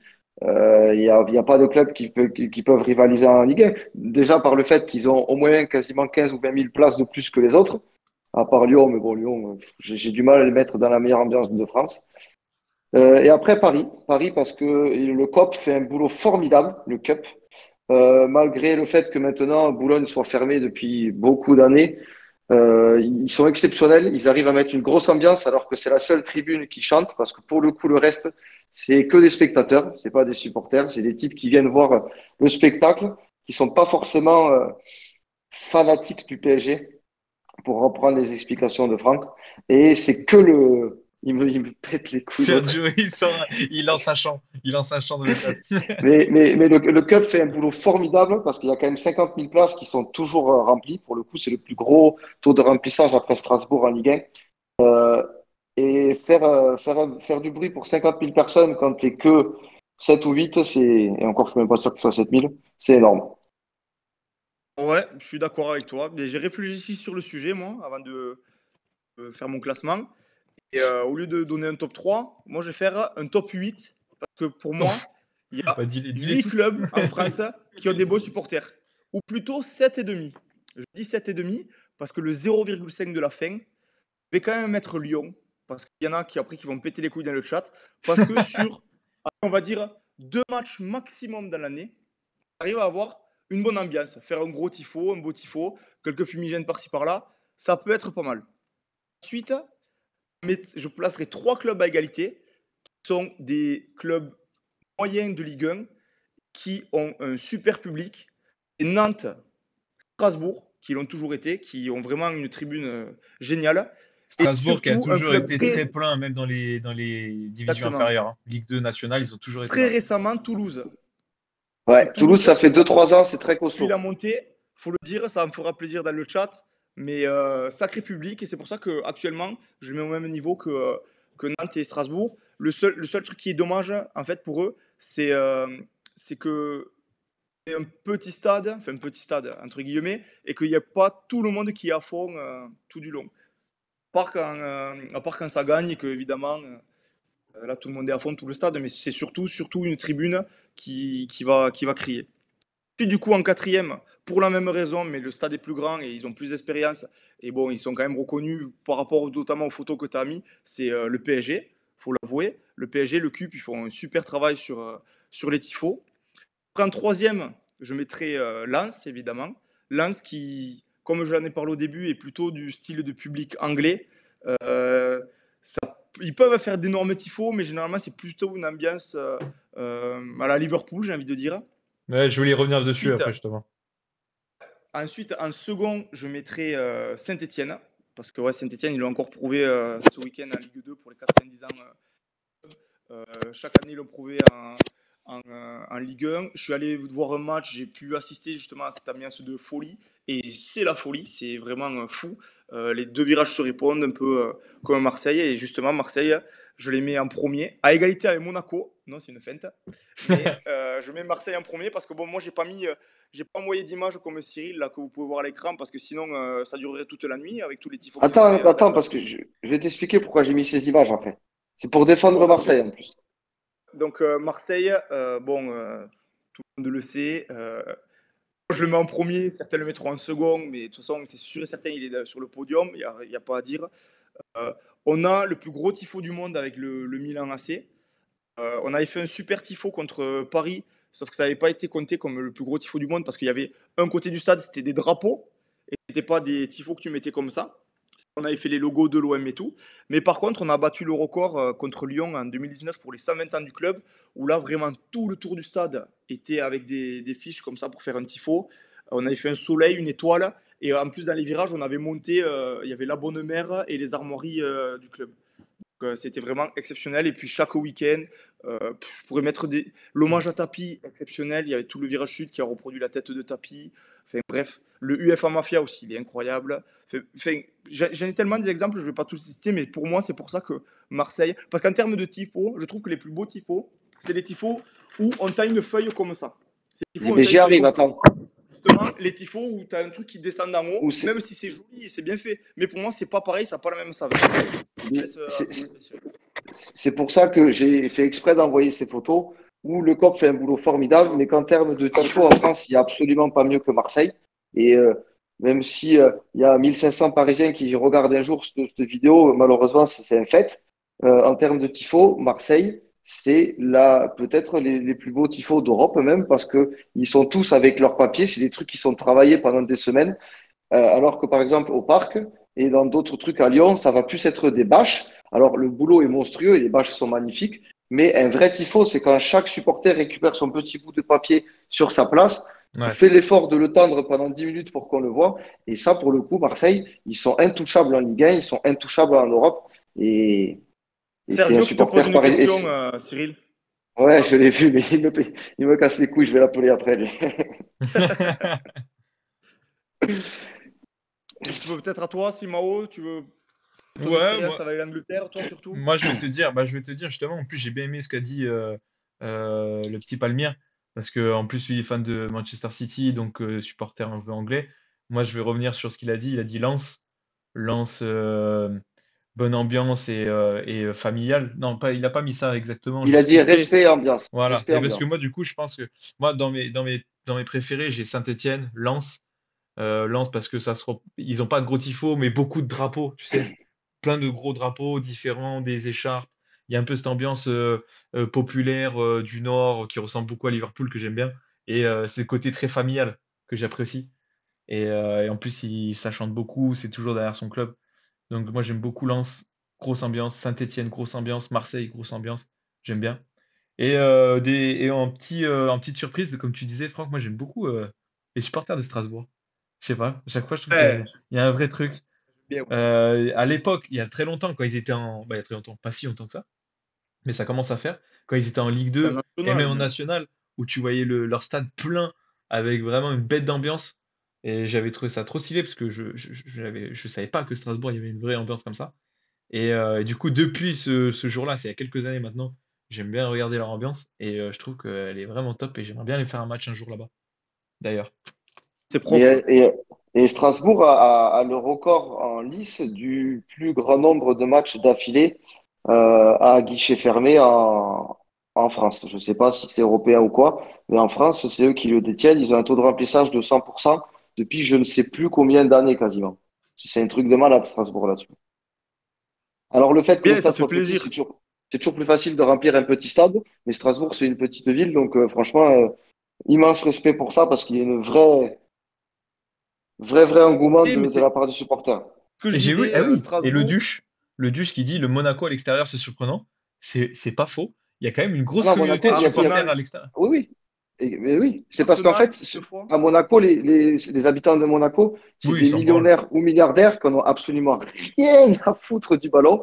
Mais par contre, Monaco, ils sont ultra suivis en France. Moi, mon beau-frère, il est pour Monaco. Et pour le coup, c'est un vrai supporter de Monaco. Et il y en a beaucoup dans d'autres villes. Mais à Monaco, tu peux pas. Tu peux pas avoir notre âge, avoir notre situation et vivre à Monaco. C'est infaisable. Non, oui, c'est sûr. Comme le Red Star, ouais, exactement. C'est vrai qu'il y a plein de clubs de Ligue 2, tu vois, c'est Sergio qui disait ça, beaucoup de clubs de Ligue 2 et de Ouais, National qui se bougent beaucoup ouais, en déplacement et tout. t'as Le Mans aussi. National, je sais qu'un supporter, attends, Bastia, ils sont national. Bastia, ils sont remontés en D2. Ils Ouais, vont ils sont peut-être montés. redescendre, mais ils sont en D2. Oui, même les clubs, les petits clubs, même en dessous de la Ligue 2, genre le Red Star et tout, c'est vrai que même il y a une bonne ambiance, hein. Red Ben, le Star Red qui a une Star, ils grande vont chance monter de d'ailleurs. monter, ouais, ils ont Ils vont beaucoup monter, d'avance ouais. là. Mais voilà, Duch, ils disent que je parlais, le souvenir d'Arsenal-Monaco. À Arsenal, les supporters, ils étaient subjugués, ils filmaient que la partie de supporters de Monaco parce qu'ils avaient mis une ambiance de folie. Ils en avaient parlé dans les journaux anglais, comme quoi les supporters monégasques, c'était des fous furieux, mais Bah, les ça allait Toulousains, leur faire bizarre au match retour. Et c'est ce que j'allais dire en parlant de ça. En film, les Toulousains, Toulousain, ils ont été Liverpool, marqués pour l'ambiance et aussi marqués pour le respect qu'ils avaient eu dans la ville et je sais pas comment dire, pas le bonheur, mais la bienveillance peut-être. la bienveillance qu'ils avaient montré aux Anglais. Ouais. Ils ont été vachement mis en Mais avant pour Toulouse, ça et c'est chapeau, cool. hein. Un Ouais. chapeau. Et pour avoir fait deux matchs cette année, même s'il n'y a pas eu la victoire, à chaque fois, pour le coup, les Indians, ils sont derrière de la première à la 90e. Bon, il y a quelques chants où ils racontent des conneries, mais mais, mais franchement, l'ambiance, elle est top maintenant. Ouais. Ça change parce Parce que que tu reviens. c'est la meilleure tribune du championnat. Par exemple, celle-là est un peu limite. Mais en vrai, l'ambiance est grave cool. Mais d'ailleurs, vous allez Ouais. m'expliquer parce que alors, c'était pas comme ça il y a quelques années. C'est vraiment, il y a eu une vraie Non, mais Mais évolution. depuis pas du la tout. montée, Pas du tout. la saison qu'ils font en Ligue Depuis 2, le titre de champion de Ligue voilà. 2, il y a 3 ans, ça avait été 3 ans? Je sais même plus. Parce que c'est un Trois peu ans, une je nouvelle dirais. génération qui a repris et tout. Donc, Il y a que des Ok, jeunes. Il y a que ok, des cool. jeunes. Parce que Il y a que j'ai des pas jeunes, mais c'est souvenir. trop bien. L'époque où ça tournait aussi pas mal, ou en tout cas ça tournait pas mal, il y avait des beaux Après, joueurs, Gignac, etc. Il y avait une ambiance ou pas à l'époque ou pas tant que ça? si à l'époque, quand même, des Morera et tout ça, il y avait une ambiance, mais ça, je ne suis pas sûr qu'il y avait un engouement comme pas aujourd'hui. pareil. Ouais. C'était pas le même public, c'était un Ok. public de quarantenaires, quinquagénaires, qui aimait Toulouse, mais qui faisait moins de bruit. Et Et les mecs qui suivaient, Brice le dit là, le changement de propriétaire a fait beaucoup, le fait que Sadran soit parti. Que Ok. Comoli soit les arrivé, mecs qui suivaient ça a surtout remonté la parce ferveur. qu'ils avaient de bons résultats. Il y avait la Ligue des Champions, les Coupes d'Europe, c'est surtout pour ça qu'ils suivaient. Là, tu vois, ils sont 12e ou 13e, je sais plus. Tout le temps au stade, c'est la folie, quoi. Ouais, Comoli, ouais, tout à encore un fait. mec de Liverpool. Il était directeur Ouais. sportif à Liverpool, lui, Souillet. Et Mais parfait, on j'ai lu. finit ce sujet sur une bonne note. On va parler des petites ambiances en France, bien sympa. Et Ah, tu je voulais sais dire pas un si on truc, en a tu voulais oublié. dire un truc, Cyril, non? Non, je sais pas si on en a oublié. Je crois pas qu'on ait oublié des ambiances particulièrement après dans d'autres stades. Non, Mais non, non, non, comme non. ça, non. Au pire, on se rattrapera, mais je Heureusement pense Ouais. qu'on pas. a fait que deux Ouais. sujets. Ouais, Ouais, ouais, ça non, serait c'est marrant de sûr. le faire La longueur support. une fois sur les ambiances en En Europe Europe, ouais. et les stades à faire, tu vois. Ouais. Les Dortmund, les Liverpool, les Milan AC, les trucs comme ça. Parce Milan, qu'il y a quand bête même d'ambiance. il y a des sacrés stades et des sacrés Ouais. supporters à côté aussi. Seb, il a quitté je pense, le live, tant mieux. Comme ça, il m'entendra pas le dire. Mais vraiment, à San Siro, bête d'ambiance, les chants, Ah, c'est un truc de trop ouf. C'est stylé. un truc de ouf. Non, Ouais. franchement, j'ai trop kiffé mon expérience là-bas à San Siro. Top. Et Bernabéu, j'ai vu une bonne ambiance parce que c'était un gros match. Mais on m'a dit que c'était pas toujours comme ça. L'Espagne, en fait, c'est à part au Pays Basque, pour le coup, où Bilbao et à la Bétis aussi. Sociedad et à Séville, ouais, là, il y a du bruit. Je suis allé voir plusieurs matchs au Camp Nou. Franchement, tu vas à l'église le dimanche, il y a plus de bruit. Hein. Non, non, mais c'est vrai, ils ont 100 000 personnes, gros. C'était Barça PSG en 2015. Ils nous tabassent, mais ils nous tabassent. Hein. 5-1 sur les deux matchs, je crois, un truc comme ça. 100 000 personnes, et tu les entends pas. C'est des spectateurs, ils ont pas la ferveur. Non, je te jure. Et je dis pas ça parce qu'on les affronte dans la semaine. Même les supporters du Barça qui sont objectifs, ils se rendent bien compte que quand tu peux appeler un mec qui est 4 rangs derrière, c'est pas normal. Et la Palme qui me dit pourquoi t'as pas énuméré Man City, bah parce qu'il n'y a pas de supporters là-bas. Il n'y a pas d'ambiance. Déjà, à partir du moment où tu pars des Non, places facilement, 2 jours non, mais avant, c'est qu'il n'y a pour pas le de coup, en supporters. Angleterre, je trouve qu'il y a que des supporters et c'est moins spectateurs qu'en Espagne, par exemple. Et Ouais. dans les 20 stades, en vrai, même si tu regardes Sheffield ou Wolverhampton, il va y avoir une ambiance stylée, quoi. C'est une ambiance typique en fait anglaise. Elle est différente. Ouais, c'est ça. Elle est très différente de la française et de l'italienne, par exemple. Et c'est vrai que Brice, il a raison, au Barça Real, c'est beaucoup de touristes aussi. Oui, Des types qui sont là en visite et c'est des clubs mondialement connus. Donc, exactement. Bon, allez, messieurs, on va essayer de clôturer ce sujet et on va enchaîner sur les tops et les flops. On va revenir sur le week-end, justement. Je rappelle le principe, les tops et les flops. Chacun d'entre nous va donner son top, son flop. Ça permet de parler de joueurs et de matchs qu'on n'a pas abordés durant l'émission et de glisser un petit mot en fonction des matchs qu'on a vus dans le week-end, vu qu'il y en a qui en ont vu beaucoup. N'est-ce pas, Cyril? mm, tous les matchs ce week-end, j'ai Bon, tout vu. Je suis chaud de commencer, Franck, cette fois. vas-y, vas-y, vas-y. Ça ne reste pas. Je vais commencer par les flops. Euh, alors, c'est pas forcément la Ligue 1, mais c'est surtout le multi de dimanche après-midi. Il y a eu 2 buts en 3 matchs, et il y a eu 2 buts parce que Montpellier jouait Lorient. Mais le Toulouse-Strasbourg et le Reims-Nice, il me semble que c'était 2 purges monumentales. Tu m'étonnes que les droits télé arrivent pas à décoller quand tu vois des espèces d'horreurs pareilles. Mais c'était catastrophique. Il s'est rien passé. J'avais les potes au stade. Moi, ils se sont fait chier comme pas deux. Dimanche C'était 15h, c'est affolant. beau. Dimanche 15h, c'est Ah, beau de faire ça. c'était terrible. Celui-là, il était terrible. Voilà, Brice qui dit, crois-moi, on a souffert au stadium. Eh bien, Ils ont, je te crois, gros. ils ont pris le soleil, c'est tout ce qu'ils ont fait. Deuxième flop, Skriniar. Oh là là là là. Lui, j'étais content qu'on le signe, malgré le fait qu'il soit blessé quand on l'a signé, parce qu'on l'a eu pour pas cher. Mais quelle énorme fraude! Euh, pour te dire, je pense que Van Dijk est meilleur. Et tu sais mon point de vue sur Van Dijk. Il est nul à chier. Il ne gagne aucun duel. Le but pour lui qu'on prend contre Clermont, c'est lui qui le donne. Tous les buts qu'on prend d'ailleurs, c'est souvent lui qui les donne. Il va lentement, il est mauvais dans le placement, il fait pas une relance correcte. Il a 2 pieds carrés. Je sais même pas comment il fait pour monter dans le bus ou aller embrasser ses enfants avant d'aller se coucher. Il ne sait rien faire sur un terrain de foot. Il me gonfle. Ah, ça fait du bien. En vrai, il a été catastrophique. Et l'associer avec Danilo, certes, on a fait tourner parce que c'était clairement et qu'on préparait la LDC. Mais Danilo Skriniar, tu mets 2 bœufs dans un champ d'herbe et franchement, ça va plus vite. C'est terrible. Terrible. Les tops. J'ai mis Mayoulou, le petit jeune de Paris qui a fait un gros match contre Clermont ce week-end. Formé au centre de formation, je pense que c'est un mec qui peut un peu percer. Alors, il percera pas forcément autant que Kipembe ou Warren, mais il a vraiment quelque chose dans les pieds, le mec. Et il a marqué. Bon, but justement refusé parce que un autre Titi Zaguet avait démonté un mec en contre-attaque, donc il y a eu la VAR. Il fait un sacré match. Et pour le coup, sur son but, il serait venu récompenser un peu tout ça. Il a été remplacé assez tôt à cause de la physionomie du match. Il a été remplacé par les Mbappé, Ramos et tout ça quand ils sont rentrés. Et il a fait un gros match. Et ensuite, j'ai mis Minamino. Alors, je n'ai absolument pas vu le match de Monaco.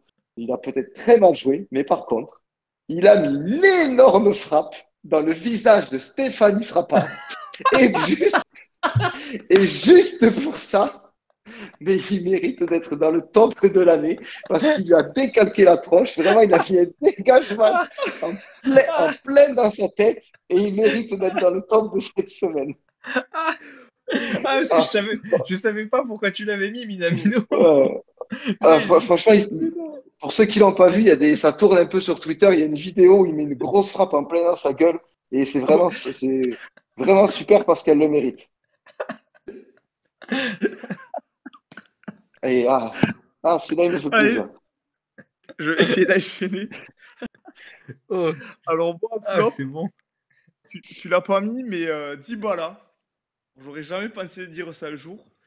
Dybala, c'est un énorme fils de chien. Je sais pas si vous avez vu ce qu'il a fait pendant ce derby de Rome.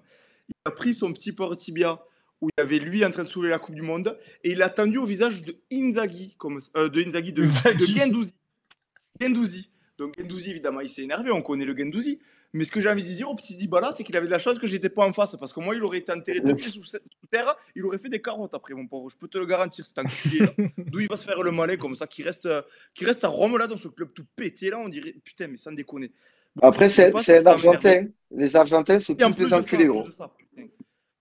Putain, Tous, flop, tous sauf McAllister. La Turquie. Et Angel Di Maria. Flop, ouais, la Turquie ou la Ligue turque, parce que je sais pas si vous avez suivi ce qui s'est passé. Ça, c'est magique. Incroyable.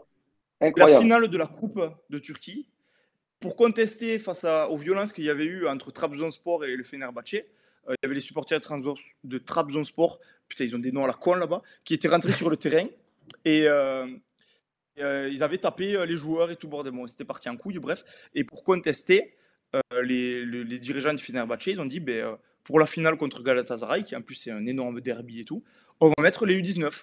Donc c'était que des jeunes entre 17 et 19 ans qui étaient sur le terrain. Donc qu'est-ce qui se passe? Coup d'envoi. À 53e seconde. Ils prennent le foudre sur la première action. Un truc de ouf. 53 secondes, Icardi marque. Bon, il célèbre et tout, le public est en folie et tout. Ensuite, du coup, ils vont tous se replacer. Les joueurs les minots du Fenerbahçe, ils vont pour faire l'engagement. Et là, leur entraîneur dit non, non. Et ils rentrent au vestiaire. Du coup, l'arbitre dit qu'est-ce qui se passe? On remet sur le terrain. L'entraîneur dit non, on ne reviendra pas. Et du coup, l'arbitre, du match, victoire de Galatasaray. Donc Galatasaray, ils étaient contents, ils ont fêté ça. Et vu qu'ils se sont dit mais putain, on n'a joué qu'une minute, on a envie de jouer nous. Et bien ils ont pris les remplaçants et ils ont dit venez, on fait un match sur le terrain pour nos supporters. Et ils ont fait un match contre les remplaçants. Complètement lunaire. Donc voilà, c'est pour ça que je voulais mettre dans le flop parce que la Turquie là-bas, c'est du n'importe quoi. Des pipes. Et le commentateur de Bein est resté pour commenter la confrontation remplaçant contre les titulaires. Gros, ça n'a aucun sens. Ouais, ça me termine. Les U19 dans leur tête, c'est sûr, ils se sont dit, bon, si on arrive à les chauffer un peu, les taper, les faire chier, les bousculer un peu, gros, ils ont pris le foudre des premières actions. Enchaînement, tête, but, terminé. Et après, parmi les tops, j'ai mis Kevin De Bruyne parce que bon, on en parle assez, on en parle presque toutes les semaines quand on parle de City parce qu'on est obligé de parler de lui. Tellement c'est indécent en fait. C'est injouable. Si j'ai envie de dire, c'est injouable. Il a encore mis, c'est quoi, 2 buts, une passe D qu'il fait? Oui.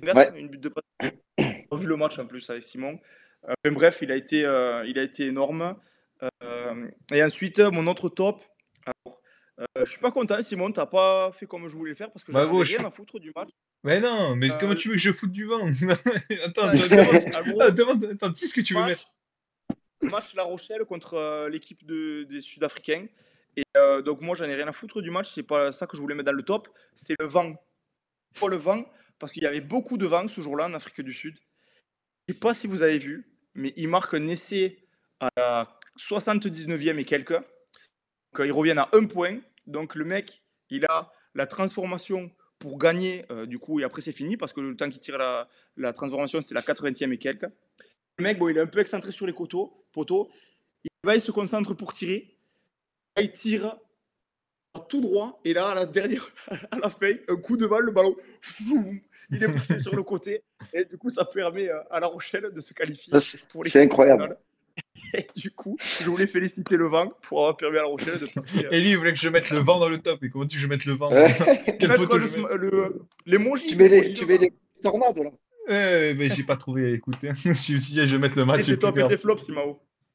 Moi, je vais être très rapide. Je vais faire les flops parce qu'il fallait que j'en mette un. Et j'ai mis Kansa parce que c'est lui qui fait la grosse boulette contre United et qui les remet quand même un peu dedans.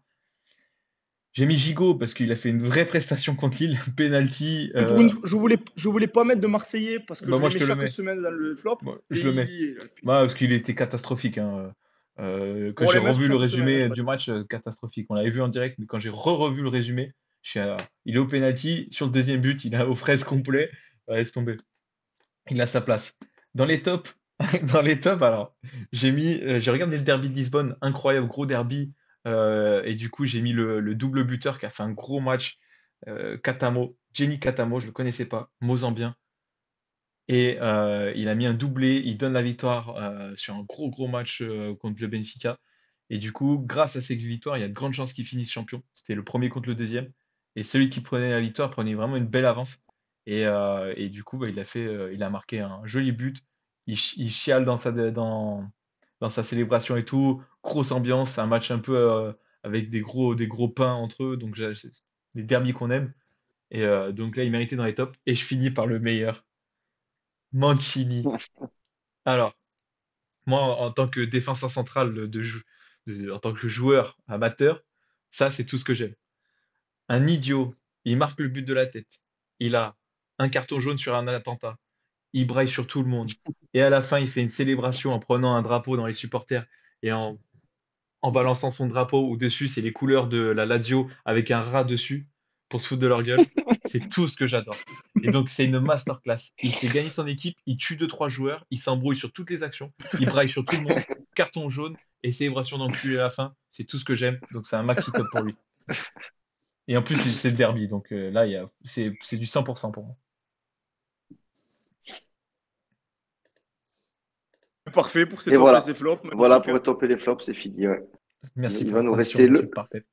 il va nous rester le Paris. Le Paris, petite exception cette semaine. Je commence à avoir jeté un peu trop d'euros, moi. Donc, c'est Franck qui l'a fait cette semaine, le Paris. Et je crois que c'est Là, j'ai fait un le pari. plus débile qu'on a eu. N'hésitez pas à envoyer votre salaire si vous voulez le perdre. Parce que c'est une cote exceptionnelle, les gars. Une petite cote de 2250 euros avec 4 matchs, 4 scores exacts pour la Ligue des Champions de cette semaine. Alors, Madrid qui perd à domicile 2-1 contre Manchester City. Arsenal qui gagne 2-0 contre le Bayern. Qui fait 1-1 contre Barcelone. L'Atlético Madrid qui gagne 1-0 contre le Borussia Dortmund. C'est pas si déconnant. C'est vraiment les résultats que je pense pour le coup. Bon, pour qu'ils se réalisent, bonne chance. Mais faites-moi confiance, vous inquiétez pas. Faites-moi confiance. Bon, j'espère qu'il y en a au moins un où tu t'es trompé, Franck. Je ne dirai pas lequel. Je pense qu'il parle d'Arsenal. Parce que 2-0 Arsenal, moi aussi, Attends, ça me fait mal. Ça me fait chier, par contre. Malheureusement, je ne serai pas là le 21 avril. Je serai devant ma télé pour te voir pleurer dans le stade. Et puis voilà. Bon, messieurs, là, il est tard. Je vous propose qu'on en fasse que un.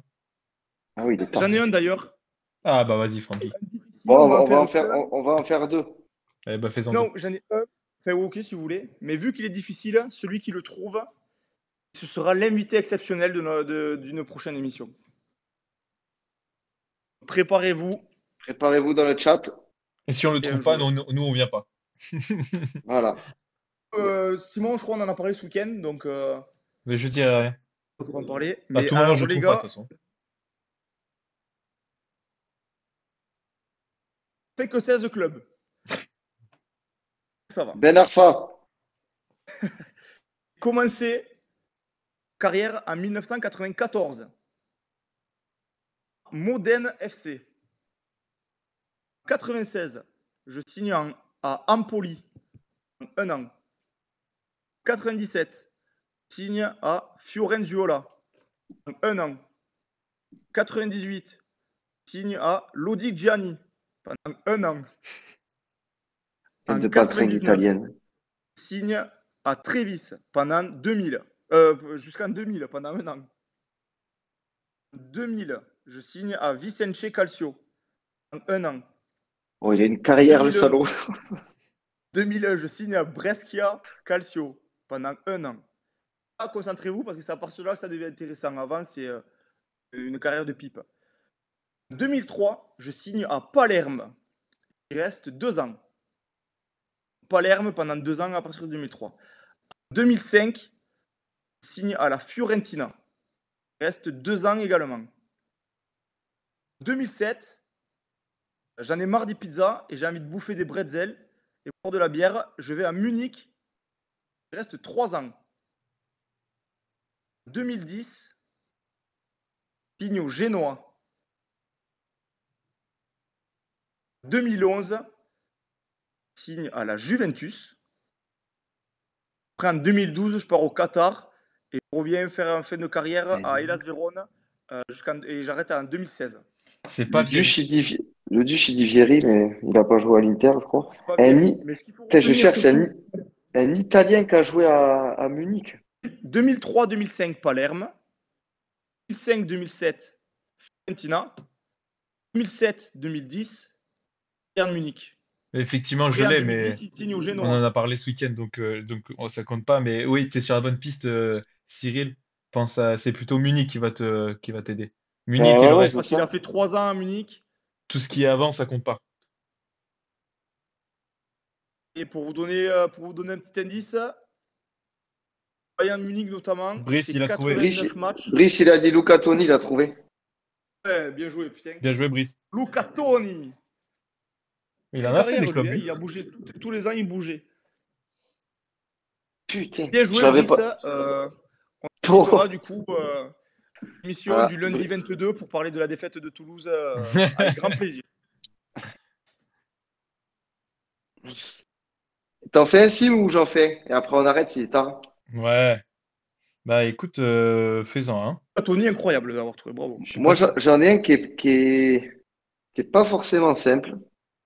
Vas-y, on va.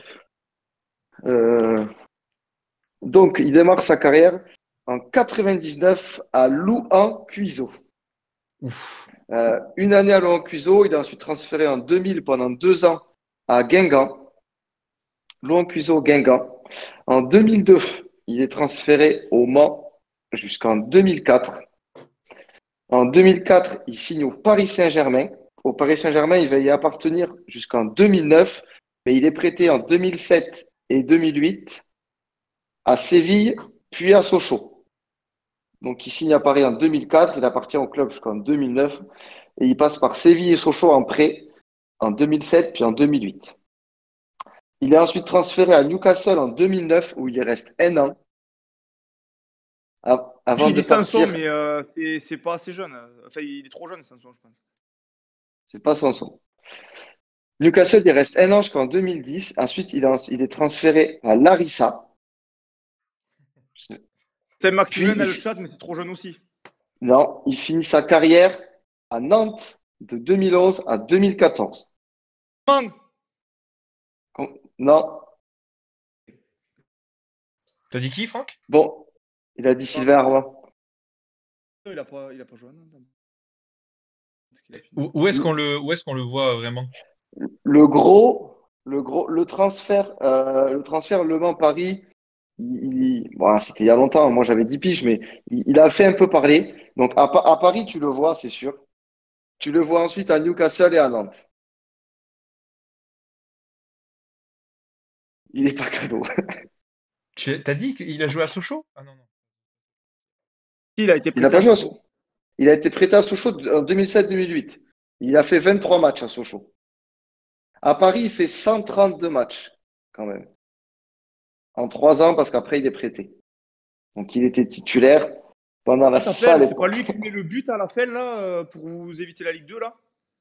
C'est pas Diané. Il y a Cousin, il dit c'est Daniel Cousin. C'est pas Cousin.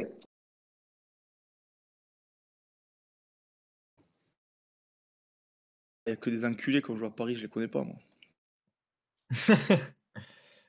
Putain, Newcastle, Nantes après? Ouais, il fait 3 ans, Nantes. Il fait 70 matchs.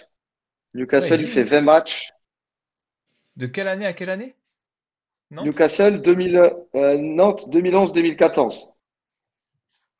2011-2014. Ouais. Ça va être trop le poste? Ça aide un peu, mais il est attaquant. Lama Comment? Narlama. Non, non, non, c'est un attaquant. J'allais dire Pierre Fro, mais Fro, il a Pro, il a joué joué à à Lille, Lyon. c'est pas lui. Ah, Brice qui dit il est pas cadeau? Non, il est pas cadeau. J'avais dit qu'il était pas cadeau, celui-là. Je refais vite fait la carrière.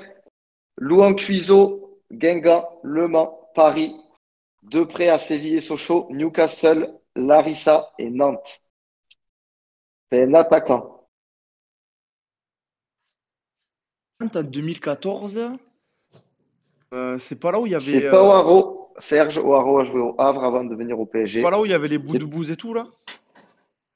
Ah, c'est Sochaux, ça. Sochaux Oui, à Sochaux, je veux dire.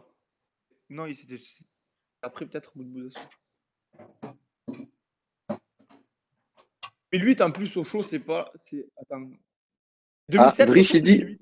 Brice, il dit, je le vois, mais j'ai pas le nom. Ben, essaye de le décrire. Essaye de le décrire parce que je pense que tu peux l'avoir. On en a parlé ensemble quand je suis venu à la semaine de vacances à Toulouse, là, il y a 10 jours.